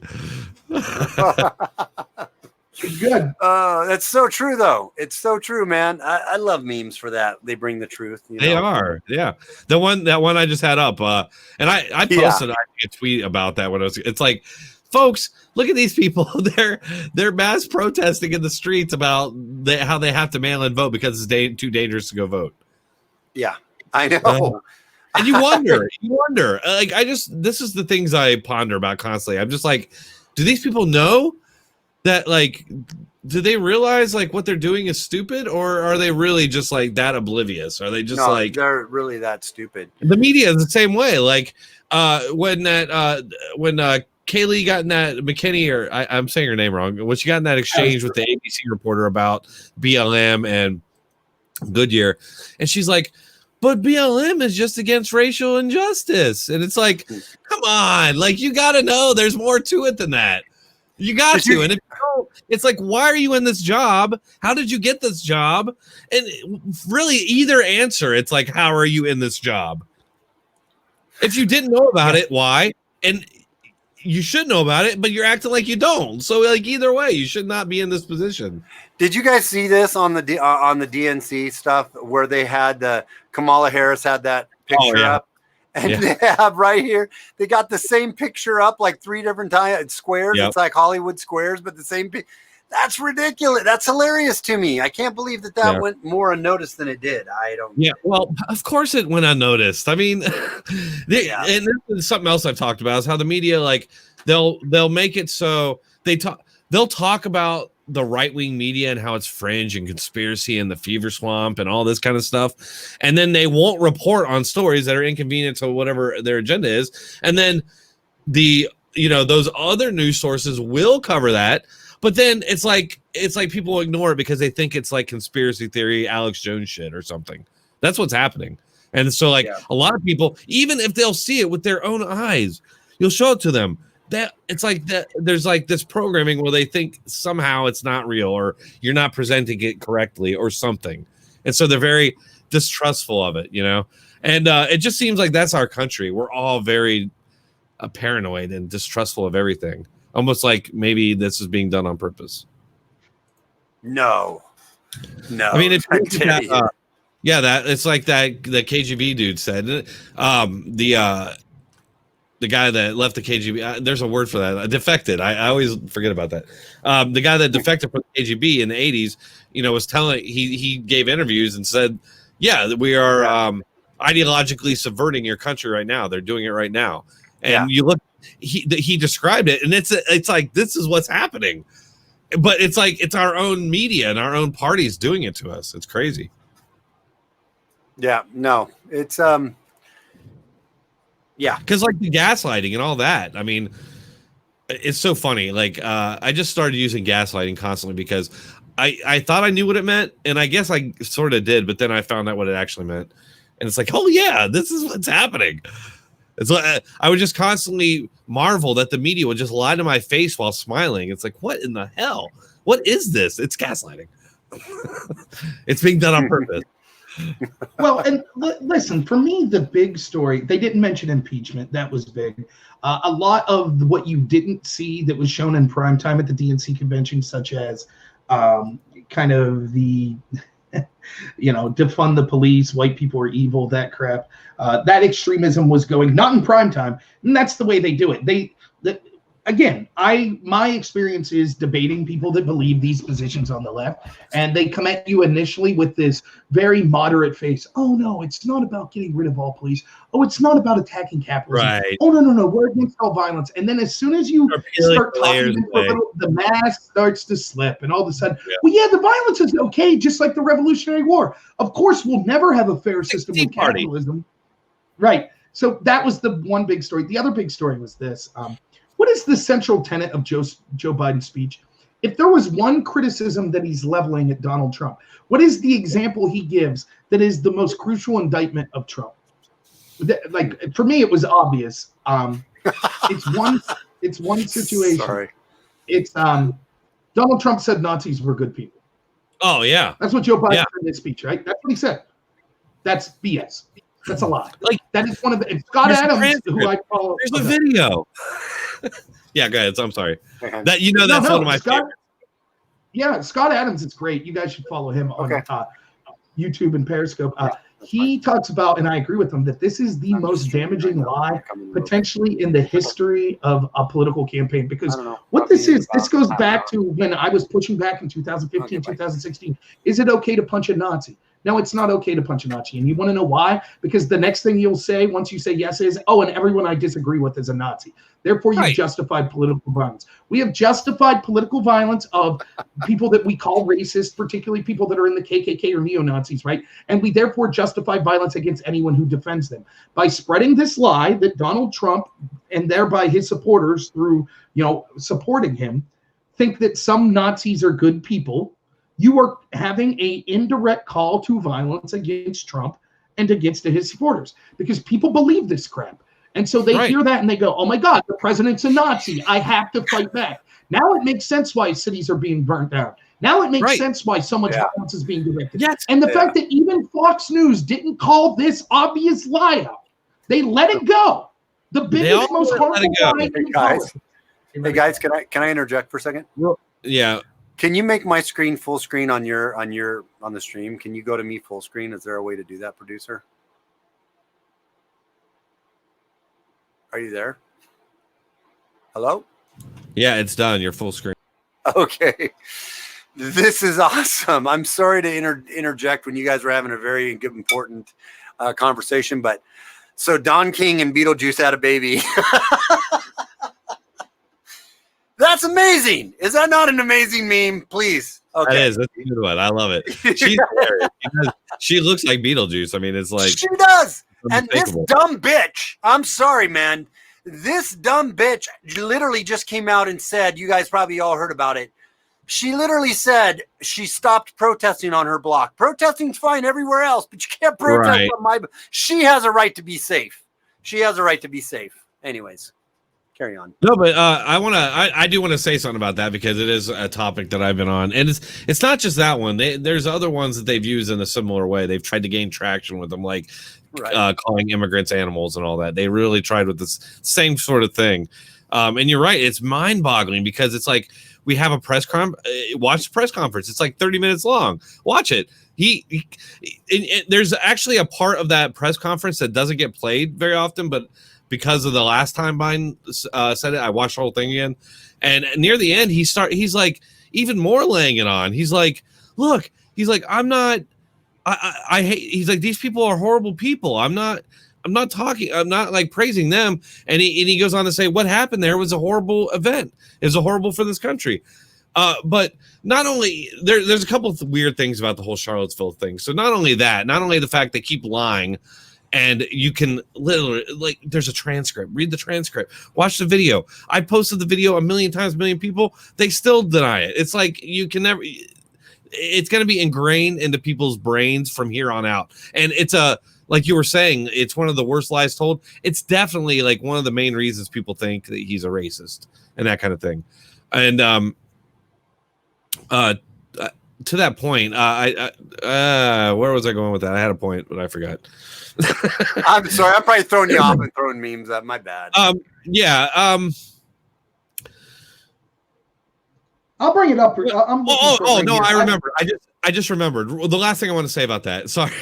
So that girl, what was her name? Heather something. Heather that was killed. Hyatt or Hyler or something like that. Higher. So that's horrible that's still there, right? And I it's terrible that any person's life is lost. And yet, look at, first of all, she's white, and it's weird how they talk about that because they act. If you didn't know any better, you would think she was black that was killed there. But it's weird how they've made this central like American moment, and yet look at what has gone on since these BLM Antifa riots started. And another thing I want to talk about is how Robert was saying how, these people, no wonder people are rioting. And that's something I talked about before all this started. And I was warning people, if you go back and look at some of my videos, I'm talking about how the media keeps calling Trump an existential threat. And it's like if you get people to really believe that he's literally an existential threat, you can justify anything. Like literally anything goes at that point, like warfare, terrorism, murder, like whatever. Like, and that comes into, punch a Nazi and just basically anybody you disagree with is a Nazi. This is how this is all going to spiral out of control, I think, into an actual civil war, which like Steven said, or like SAG said, a civil war would be horrible. It would be the end of this country. So let's hope that doesn't happen. I have kids. I don't want a civil war to start. Yeah. But that's where we're headed. So If this all continues. Anyway, go ahead. Is my screen sharing? I'm like losing my voice. Oh, look, who do we have here? My screen sharing? Yeah. Okay. This is me on the website above Top Secret. Yeah. Right? So this is what I want to do. I want to go through. Now, I want you to. You might not know this, even if you're a Trump supporter, exactly what happened in Charlottesville. So it happens, and Trump almost immediately responds that night or the next day, right? So I want to remember the media heard this first speech and went nuts and said this was Trump being a racist. So let me just read this real quick. What Trump said, right? This is day one. He gave 3 speeches, right? No, I just want to say, if you watch that speech, and maybe we should put it up, but the press corps, you can hear them, the stuff they're saying, they're very combative, and they're obviously already trying to, they're like, oh my God, this was a Nazi march. There's no good people. And he's like, I'm not talking about that. But yeah, go ahead. Okay, so this is what they freaked out. This is Trump's first speech. Quote, but we're closely following the terrible events unfolding in Charlottesville. We condemn in the strongest possible terms this egregious display of hatred, bigotry, and violence on many sides, It's been going on for a long time in our country. Not Donald Trump, not Barack Obama. It's been going on for a long time. It has no place in America. What is vital now is swift restoration of law and order and protection of innocent lives. No citizen should ever fear for their safety and security in our society. No child, blah, blah, blah. I just got off the phone with Governor of Virginia, Terry McAuliffe, and we agreed that the hate and division must stop now. We have to come together as Americans.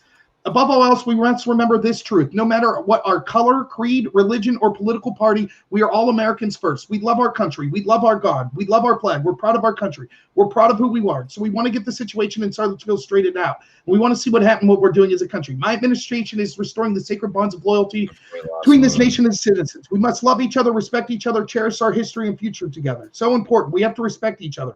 And again, going back to Charlottesville, we have to heal the wounds of our country. These wounds have been going on for a really long time. And I thought everybody thought that we want to heal, etc. So there, you can see he's condemning separation based on skin color. That wasn't enough, though, right? That wasn't enough. They said, you didn't specifically call out the KKK, right? That's what they said. Second speech of Donald Trump. Based on the events that took place in the weekend in Charlottesville, I'd like to provide the nation with an update. I met with Chris Ray. Someone got killed. To anyone who acted criminally in this weekend's racist violence, you will be held fully accountable. Justice will be delivered. As I said on Saturday, we condemn in the strongest possible terms this egregious display of hatred, bigotry, and violence. And as I've said many times before, no matter the color of our skin, we all live under the same laws. We all salute the same flag. We must love each other, show affection. We must discover the bonds of loyalty. Racism is evil. And those who cause violence in its name are criminals and thugs, including the KKK, neo-Nazis, white supremacists, and other hate groups that are repugnant to everything we hold dear. Now, correct me if I'm wrong. Did you guys hear anywhere in there? Did it seem that he was paying lip service? Did he seem he was paying lip service to Nazis? I didn't hear it. So that's twice. That's 2 speeches back-to-back Trump gave where he said, we condemn racism, we condemn this hatred, we condemn this violence. The media is still going nuts. Trump hasn't called out the KKK enough. He hasn't called out neo-Nazis enough. So he gives a third speech where he's talking about the economic successes of his administration, and the crowd, the press polls just going nuts. You're a racist, Mr. Trump. You're a racist. So he continues to comment. Here's what he said in the third speech. He said, those people, all of those people, I've condemned neo-Nazis. I've condemned many different groups, but not all of those people were neo-Nazis. Believe me, not all of those people were white supremacists by any stretch. But I guess. Go ahead. Those people were also there because they wanted to protest the taking down of the statue of Robert E. Lee. But it's fine. You're changing history. You're changing culture. And you had people, and I'm not talking about the neo-Nazis and the white nationalists because they should be condemned totally. But you had many people in the group other than neo-Nazis and white nationalists, okay? And the press has treated them unfairly. That's it. Now, let me see if I can stop screen sharing. That's it. Right. And those are the 3 speeches that Donald Trump gave. Was there anywhere in there where he said neo-Nazis were good people? Anywhere?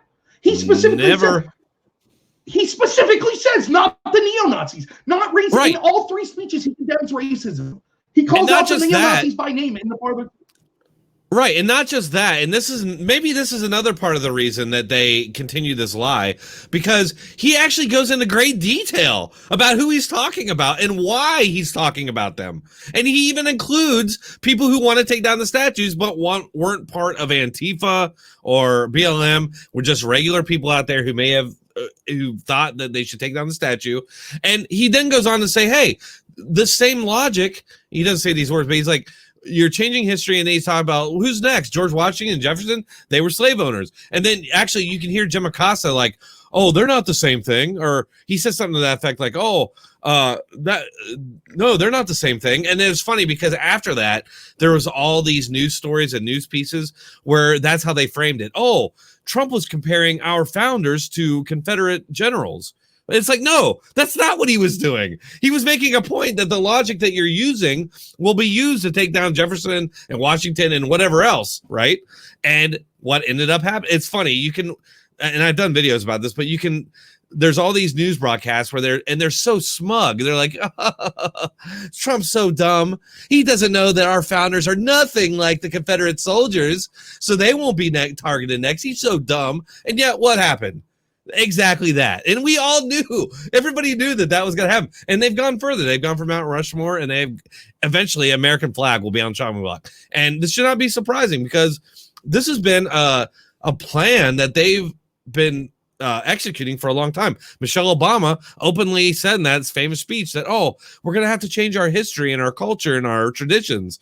And that's something, guys, everybody out there watching, I'm pretty sure everybody watching this knows that's what they're doing. But make no mistake, it is real, and that is what they're doing.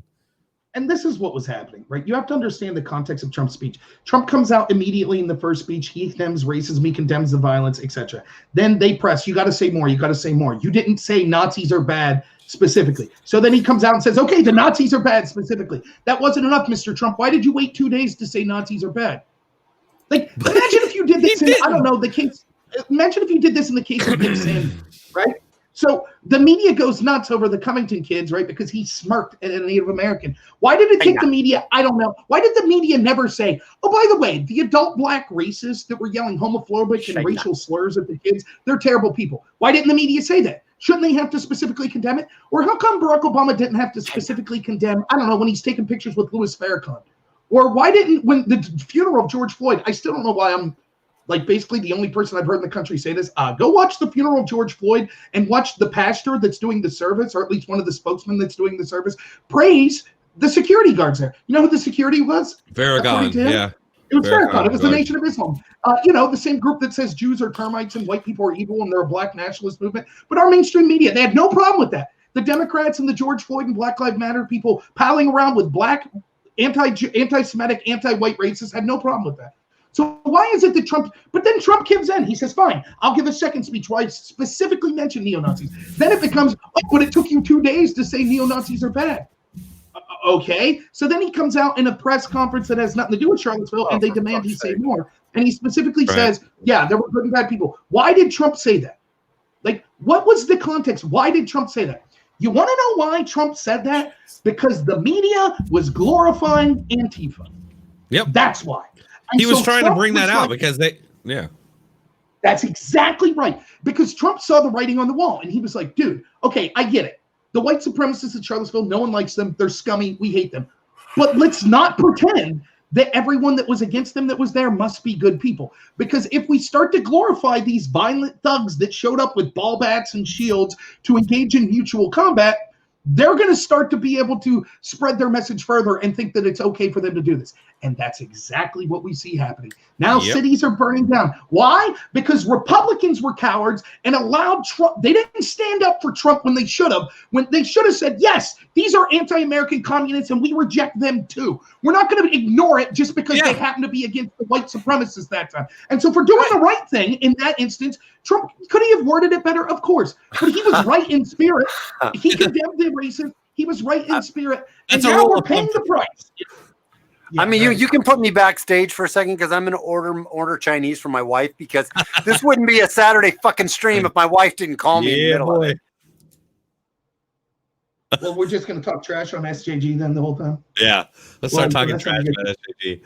Hey, I do like you're saying, Jerome, oh, go ahead. Hey, real quick, before we start off on that, I just kind of want to go through the comments here because we lost some people, and I think it's probably because we're not paying attention to them. They need us paying attention. So let's see what we got here. We got Lightfoot got 77% of the vote in the midterms. Yeah, seriously. What?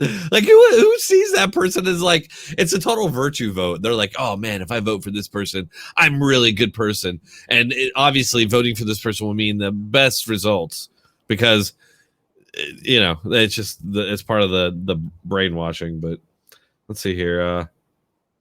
They hate Lizard Lori, do they?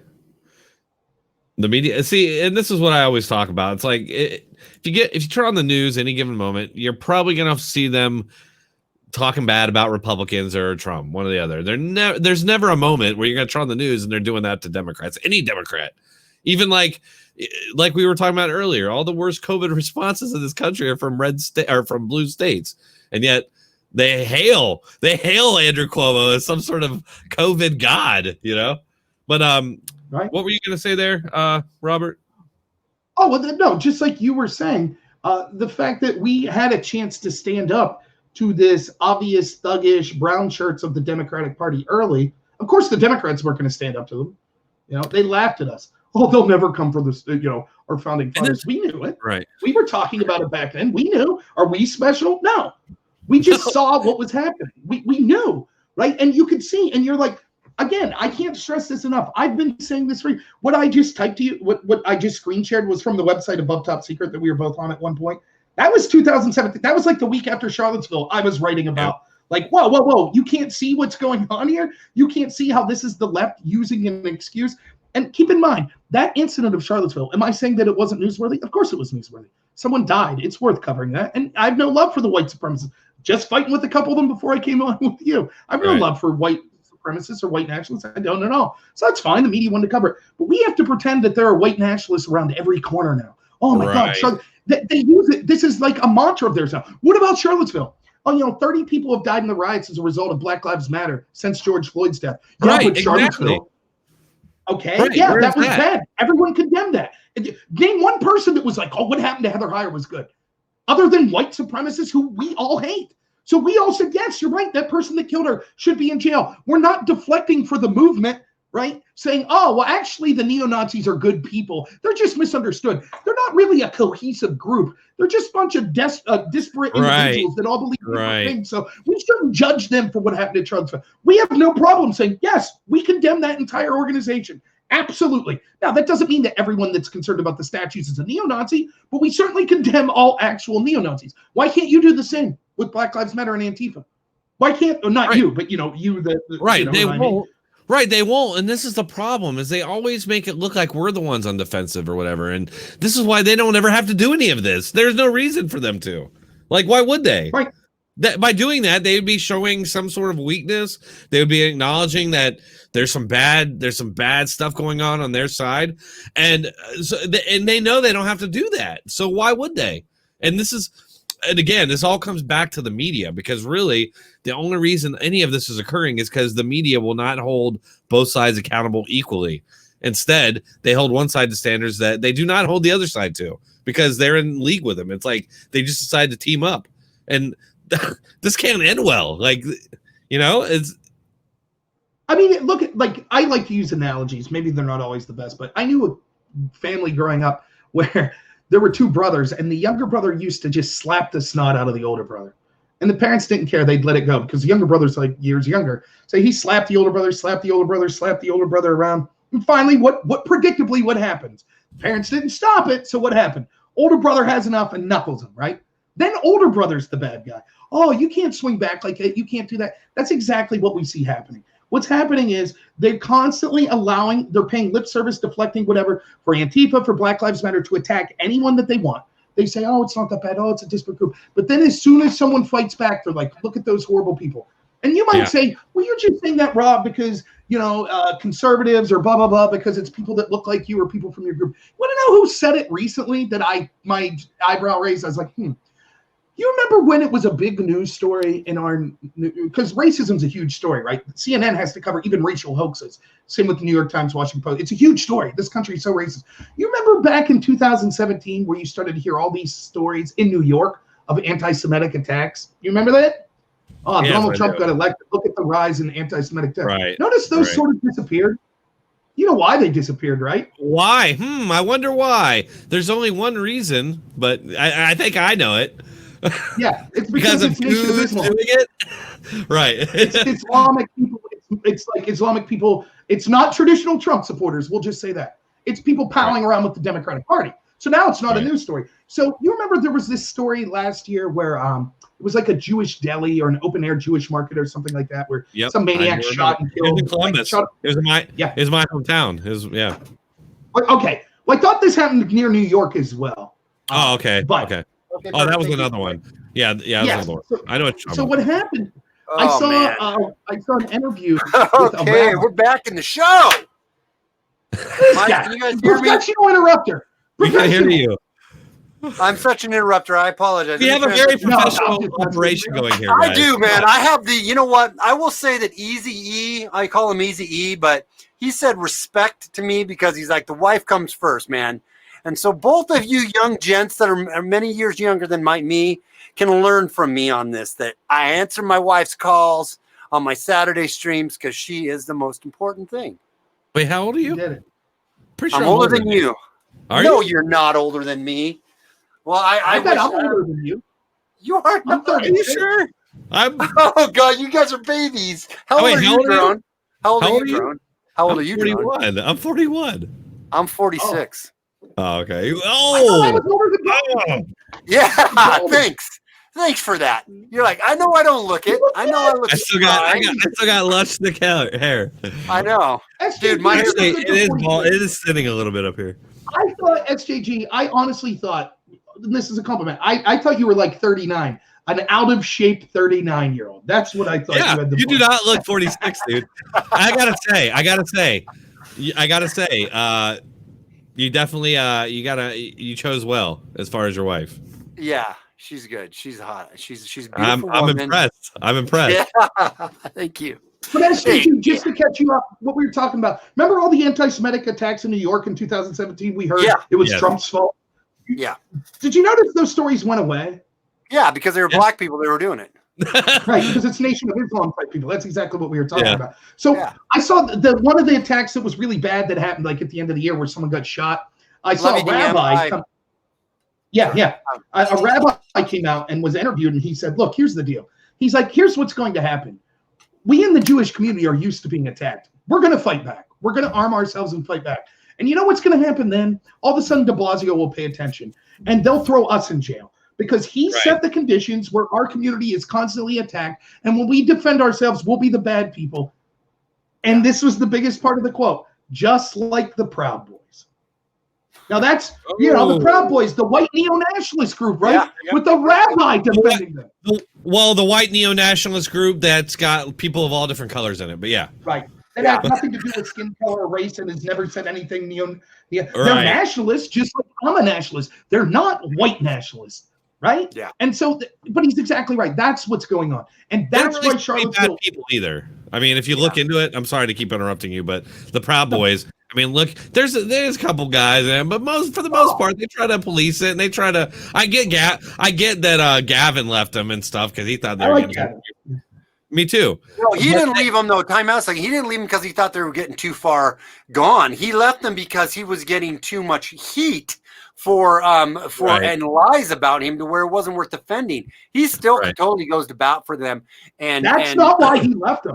That's the reason he left them.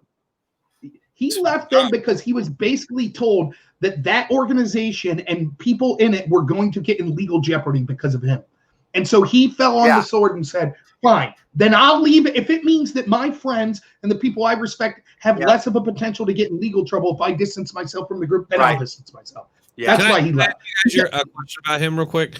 Does he seem like a defeated man to you guys? He doesn't seem like the same guy that he used to be. Sometimes. Go ahead, Rob. No, I mean, that's like, look at Alex Jones. That's what happens when you get depersoned. You think so? I haven't been thinking about it like that as much because I'll watch some of his. Recently, I haven't watched him a lot recently, but like when he had his censored TV or whatever it is, his online. I mean, he still was pretty damn funny. I don't know. Did you see where he went to the park? Did you see the video where he goes to the park and he's like talking there? There's people sitting there trying to check to make sure you have a mask as you go in or something. And he's like ranting and raving. Let me see if I can find it. It's really funny. Real quick. He has a really funny movie that used to be on Netflix. It's called How to Be a Man. It's a hilarious movie, but they took it off because he's an evil person apparently. Mm-hmm. Hey, did you guys watch that new Did you guys watch Plandemic 2 yet? Did you guys watch the new documentary out, Plandemic 2? I heard about it. I have not. We got to do a watch along on that, man. You're right back. That I'm going to put the link up here, dude. It is a freaking amazing. I'm gonna show this video real quick, okay, of Alex Jones at the park just because it's hilarious. Okay, I'm gonna take Robert out. All right, here you go, guys. Oh. I love Alex. Okay, so I love Alex Jones. I think he's hilarious and awesome. I don't watch the show. I don't really watch anything he does, but I don't know, dude. I feel he's a shill, man. I don't know what I think about him. He makes me laugh. Yeah, he makes me laugh too. Go ahead. I can't hear it, dude. Why can't I hear it? Really? Yeah, I can't hear it. Hold on. Audio, headphones. Oh, I know why. Audio, headphones. Oh, I know why. Hold on. Do this real quick.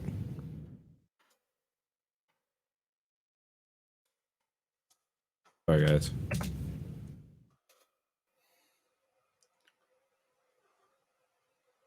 Still can't hear it. Really? Yeah. Oh, I know why. I don't know if I believe. Now you hear it? Now you hear it? No. You will. You will. Still don't. Nope. Nope. Still don't hear it. Really? Really. Kick him in the balls, Alex. I'll tell you what, man. This is bullshit. You're turning the frogs gay. I can't believe this. People out here right now don't wear a mask because the frogs are going gay. I got a bullhorn. Somebody on the backside of this sign is texting, probably going viral video on me. I don't care. My name's Alex Jones. I forgot my children's name because I ate a big bowl of chili. He literally said that in court.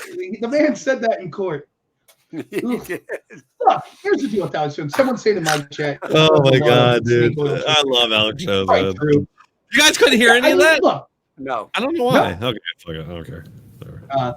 I mean, yeah, look, he says a lot of BS stuff, and he apparently sells snake oil treatment. That's probably true. Like, you know, some of his garbage ads. I don't care though. Like, here's the thing with Alex Jones.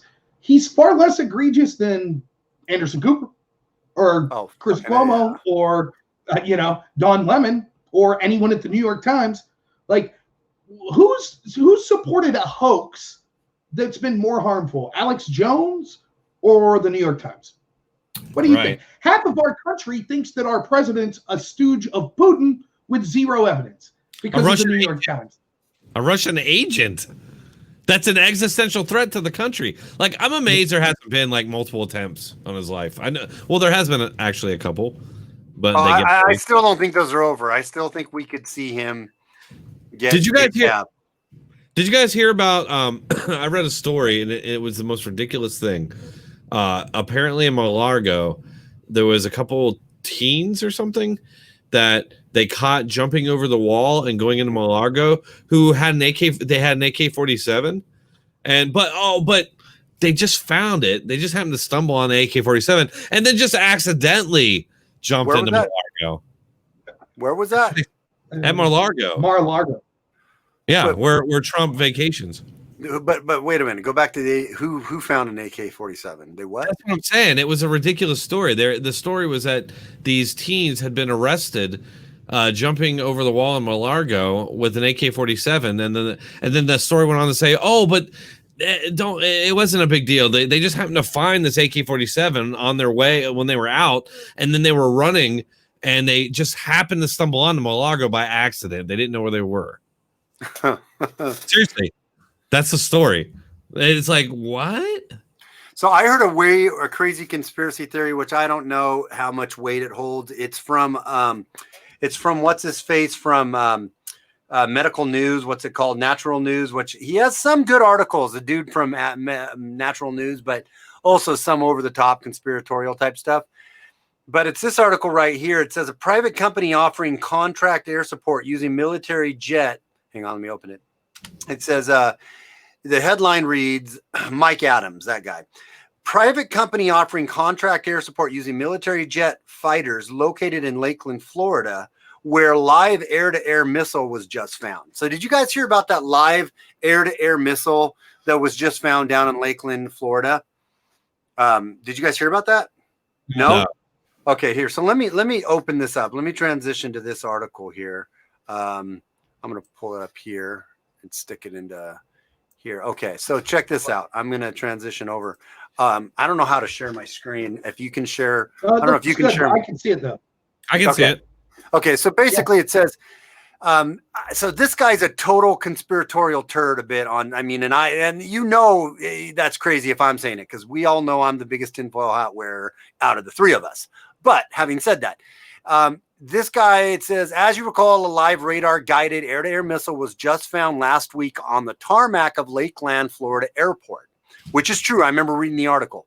We analyzed the serial number and data details of this missile and found that it was a Matra R530F missile made by French weapon contractors and designed to be used on French-made Mirage fighter jets. So basically, it goes on to say, this is the tube of it where this missile was. This private company that provides air contract support, kind of like I would think a Blackwater is, a private military contractor, right? You know, because that got rolled out after 9/11. Anyways, they have a whole bunch of French aircraft that this missile would work on, and they just so happen to be in Lakeland, Florida also. So this guy, Mike Adams, is basically proposing the idea or the theory that possibly this could have been used by one of these airplanes to take down like Air Force One. And it could have been like a deep state would hijack one of these planes or whatnot and used as an assassination plot on Trump. So I don't know what to say to that. I'm like, I'm not throwing all my... Wild. It is pretty wild, though. It's pretty wild. Yeah, that's a lot of coincidences. A lot of coincidences, man. A lot of circumstantial evidence right there, or information that makes you kind of go, that's kind of interesting. Right. And that's kind of the same thing with this story. And I got it up here. I just want to show it real quick. The one I was just talking about. That's a really good one too. But this one I was just talking about the teens. It says 3 teenagers fleeing police carrying a semi-automatic gun. It was an AK-47. I love that they say semi-automatic gun. Like most guns are, but whatever. President Donald Trump's Mar-a-Lago resort. I can't talk. And it's funny they say teens, which makes me think it was black teens. I don't know. That just seems to be what they say usually. You're a racist. I know, but look, they had no idea where they were. Okay, it says that they had no idea where they were, and then what else does it say? It says he said the 3 said they didn't own the AK-47, but just had found it. Like they just had found an AK-47 lying around. And they just had jumped over the wall at Mar-a-Lago, which is where Trump. What is that news? That's CBS. How was this not like a huge story? Like, what the fuck? Because it's like, you know what it reminds me of is when there was that ambush in Dallas at the BLM rally of the police, right? And there's video of it. The guy, if you don't know what I'm talking about, get on YouTube. There's video of this guy literally like mowing down cops. But and it happened at a BLM rally. And then it's funny because I've gone and looked and tried to find this actual quote, but I couldn't. But I was watching it when it happened, and they interviewed the police chief like right after they had killed him because he had barricaded in a building, and they sent in a little robot that blew up and killed him. Or maybe I carried a grenade or something. I don't know. But the chief came on. He's like the first thing he says when he gets on is like, he had nothing to do with Black Lives Matter. I just want to let you know that he told me when we were talking that he had nothing to do with the organization. It's like, are you kidding me? Are you freaking kidding me? Like, first of all, it happened at a Black Lives Matter rally where they were calling for violence against cops. But we're to believe that this black man who targeted cops had nothing to do with Black Lives Matter or didn't like them. Like, what?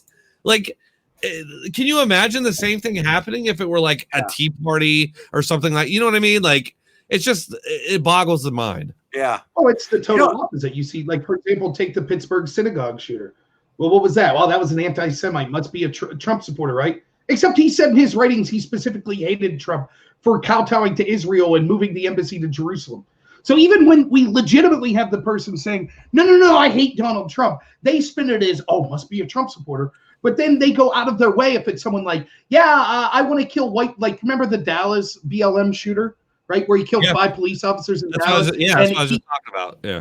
Yeah, he said, like you said, that's the situation you were yeah, absolutely. He said he wanted to kill white people. But it wasn't BLM. It wasn't BLM. Like, that's the double standard that we see, when it's someone that can, let's not forget, and I've had this argument, when you want to play these games of assigning blame and things like that, when you're going out of your way saying, oh, this must be Trump's rhetoric. Let's look at the Christchurch shooter, and then remember, where was it? Austin, Texas. There was a shooting like a week after where someone went into like a Walmart or something, shot up a bunch of Hispanic people. Now, do I believe that both of those shooters shot people for racial reasons? Absolutely. What does that have to do with the right? What does that have? In fact, I would make the argument, which side? Right? All right, they certainly did. They said, oh, it must be Trump supporters. There must be right-wingers. Why is that? Which side judges you by the color of your skin as opposed to the content of your character? Well, that's the left. Right. And furthermore, if you looked at those manifestos, the Austin's manifesto, that killer's manifesto said he was inspired by the Christchurch shooter. The Christchurch shooter's manifesto was clearly a trolling effort. He also blamed Spyro the Dragon. And one of the things he specifically said, you know why he was out shooting people? Climate change. Because there's too many people on this earth and we need to solve climate change. So if you're going to say, well, he shot Muslims, they're prayers guy. He mocked thoughts and prayers, but yeah, good. Right. So if you're going to say this guy shot people because he's a right winger, because it's a racist, therefore he must be right winger. What's to stop me from saying no? He shot people because he's a left winger that believes in climate change. Right. That's like Gabby Gifford. When that guy shot her, it was the same thing. Like when you looked at his politics, he actually had a lot more like left-leaning kind of stuff that he was into, and it was more apolitical than anything. But they really tried to connect him to the Tea Party and all that. But yeah, and that's like my standard is this: for example, when Steve Scalise got shot by a Bernie supporter, I defended that it was not Bernie Sanders' fault. I said that's not his fault. Every political movement and leader will have psychopaths in them, right? So I'm not going to blame the Democrats or Bernie Sanders anytime a psycho from their side goes out and does something. However, when you have large swaths of them committing violence, like we see with Black Lives Matter and with Antifa, and they either condone, deflect, or act like the violence isn't happening, then they are at fault. And that's the difference. Or they're actually, before that, like the Maxine Waters of the world, are standing up and telling people to go out and do that. Can you even imagine if somebody on the right, a congressman or whatnot on the right was like, when you see those leftist Antifas, you go out and you bash them. You throw them into the ground. Can you imagine the shitstorm that you would get? Right. And I'm not trying to be whataboutism. I get it. But the ridiculousness. Yeah, I know. But what I'm just saying is, it's not like I get it that it's, you can't you're just flipping the script, but the insanity that would come on that it's just undeniably insane. How much shit we would get for that. Right. I had one thing I wanted to say real quick. I had a good idea for our next stream because it just came to me when you were sharing your article, and then I had this article here I wanted to share. Maybe the next time we do this, I thought this one went great with us just rapping, but maybe each of us could bring an article we want to talk about, and then we'll just share it like this, because this is one that I thought was worthy to share too, that nobody doesn't really hit. If you guys don't know if you don't follow the True Pundit or the Thomas Paine podcast, and it's Michael Moore, but not that Michael Moore. It's a different Michael Moore. Right, yeah. This guy here, Mike Moore, Paine, the Paine podcast. You guys should really follow it. It's a great, great podcast. But did you guys hear that Madame Secretary and Madame Pedophile? Hillary Clinton hired Ghislaine Maxwell's nephew at the State Department. I wonder why we aren't hearing a little more about that one too. To me, that was a pretty interesting article. Hillary Clinton used. Go ahead. No, just go ahead. No, I was just going to say real quick.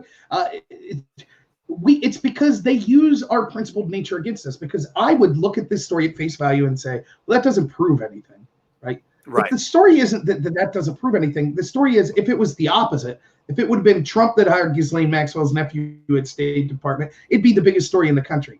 That's what our criticism is, right? So I haven't heard this story, but I guarantee what the left will say at the end of it is, does that prove that Hillary Clinton was a pedophile, or that she knew that Ghislaine Maxwell's nephew's a pedophile, or that she knew that Ghislaine Maxwell was a pedophile? No, I guess it doesn't prove it. Okay, non-story. But the fact that there's a picture of Trump with Epstein at one point, that proves that he must have connections to Epstein. Even though Trump kicked him out of Mar-a-Lago, even though Trump talked early and often about being creeped out by Epstein. So that's the difference. The article says Secretary Clinton gave Alex a job in one of the most sensitive areas of Obama's executive apparatus, a source said. The fact Alex, whatever his last name is, fresh out of college, was put in charge of the State Department's Bureau of Near Eastern Affairs, covering the Middle East, was an interesting move. He worked directly in the Arab Springs. Hillary sent Alex as the U.S. representative to the expatriate rebel groups, Friends of Libya and Friends of the Syrian People. He was given special treatment. But you're right. It doesn't prove anything, but it is interesting. Again, just another little connection between Ghislaine Maxwell and the Clintons. It is kind of interesting, I think. I mean, and that's the problem here. Like, there's so much smoke, so there has to be fire at some point. And but what they do is they allow enough room for doubt in any specific story that then they could just claim, oh, then nothing's occurring. And we know that it's garbage. It's like Hollywood. Like, we all know that sexual exploitation of children is rampant in Hollywood. We know it, right? Right. But there's enough doubt and there's not enough physical proof that in each individual case you could be like, well, maybe not. Maybe that specific case didn't happen. That's why it's so important when we see the obvious cases that we, the people that want to speak up against this corruption, really highlight those cases. For example, we could talk until we're blue in the face about Harvey Weinstein, about Epstein, etc. I know for a fact that Roman Polanski sodomized a 13-year-old girl. He was found guilty of it. He did it. And I could watch the same people that lecture me and you and Trump and Trump supporters and construction workers and toxic masculinity, people like Whoopi Goldberg or people like Meryl Streep that do that. I watched them defend someone who drugged and sodomized a 13-year-old girl in Roman Polanski. Whoopi Goldberg said it's not rape. Not rape. I can hardly think of a more heinous rape. Drugging a child and raping them. And that doesn't qualify to you as rape. That's the stories that we need to focus on. And this Epstein story is a great story that we need to focus on because what it shows is it's the veil being lifted. You can see through the veil. You know that there's something shady going on, but that veil's still there. So the few times that veil gets lifted, that's when we need to strike. That's when you tell your people that aren't in the know, look at this story. That's why I'm so frustrated about the Trump administration not holding anyone to account of relevance in the coup against. Because me and you could look at this story and say, look, here's the proof.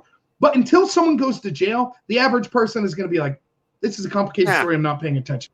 Yeah, right. And that's what they plan on doing, or that's all by design, is that they make it so complicated. They drop this piece and this piece and this piece. Unless you're following, I can't even. In fact, it was so funny you said this, Rob, because I literally the other day was like, man, I don't even remember all the chronological events of the Ukraine story anymore and of the FISA gate. And it's so many pieces here and there. I couldn't talk about it logically from point A to Z anymore. And I was thinking, you know what would be a good podcast to do is to start a podcast dedicated to that again and start at A and go to Z, just so that you have one spot to go to that has it all laid out. I think my food's here, which means I might dive out of here. Let me see here. Hang on. Is Drunk Tech on? Is it going to just be me? Hi, Miss Gumbleton. You're on live. You're here with my food? That's what I thought. So, all right. I'll be in 5 minutes, honey. I'm just going to sign off. I know. I forgot to tell you that they're doing this. So let's watch it in the living room or something. Okay. Love you. Bye. Anyway. Drone Tech. Film you and your wife eating and watching the movie. Huh? We'll watch that. What? I said just film you and your wife eating and watching the movie. We'll watch that. Yeah. We watch life insurance off me? I do need to get some life insurance, so I'll buy some life insurance from you. All right. That's it. Cool. I'll be Are you going to leave your trust you. Are you going to leave your stream up? Yeah, I'm not going to sell you anything. It's garbage. Are you going to leave your stream up or are you heading out? No, my stream I'm going to take down, but you stay here until he comes back, so his stream isn't empty. But I'm going to sign off. But everyone can. Let me say my audience and yours. Where can they find you? At SAG Perspective On Parler is a good one for me. Obviously, YouTube and D Live, all SJG Perspective. You can find me on Twitter at Perspective SJG. I don't hardly go on there. Discord, I don't know. I'm on Discord too. SJG Perspective. All the major ones. SJG Perspective. So all those things. But really, Parler, I would say I'm active on, and D Live, trying to be more active. I got like 4 or 5 new subs today on D Live, which was kind of cool. Awesome. And you can, for your audience, you can find me at Normal America with Rob Noor on YouTube. Yes. It's the same, Normal America with Rob Noor, and you can see all my names spelled there, Noerr. Also, it's that on Twitch TV, Normal America with Rob Noor. On D Live, I'm just Normal America, and then on Twitter, I'm Robert Noor. So. Hey, you got back just in time. Drotek. My Chinese food is here, so I'm gonna dip out and go eat. But all right, let's do this again. I know we used to do this a lot, but I'm thinking this was a really good flow. And maybe next week we can even have some articles, each one of us, instead of coordinating each one of us around one article beforehand to get our thoughts. Let's each bring one article that we think's interesting, and then we'll have our thoughts prepared on it.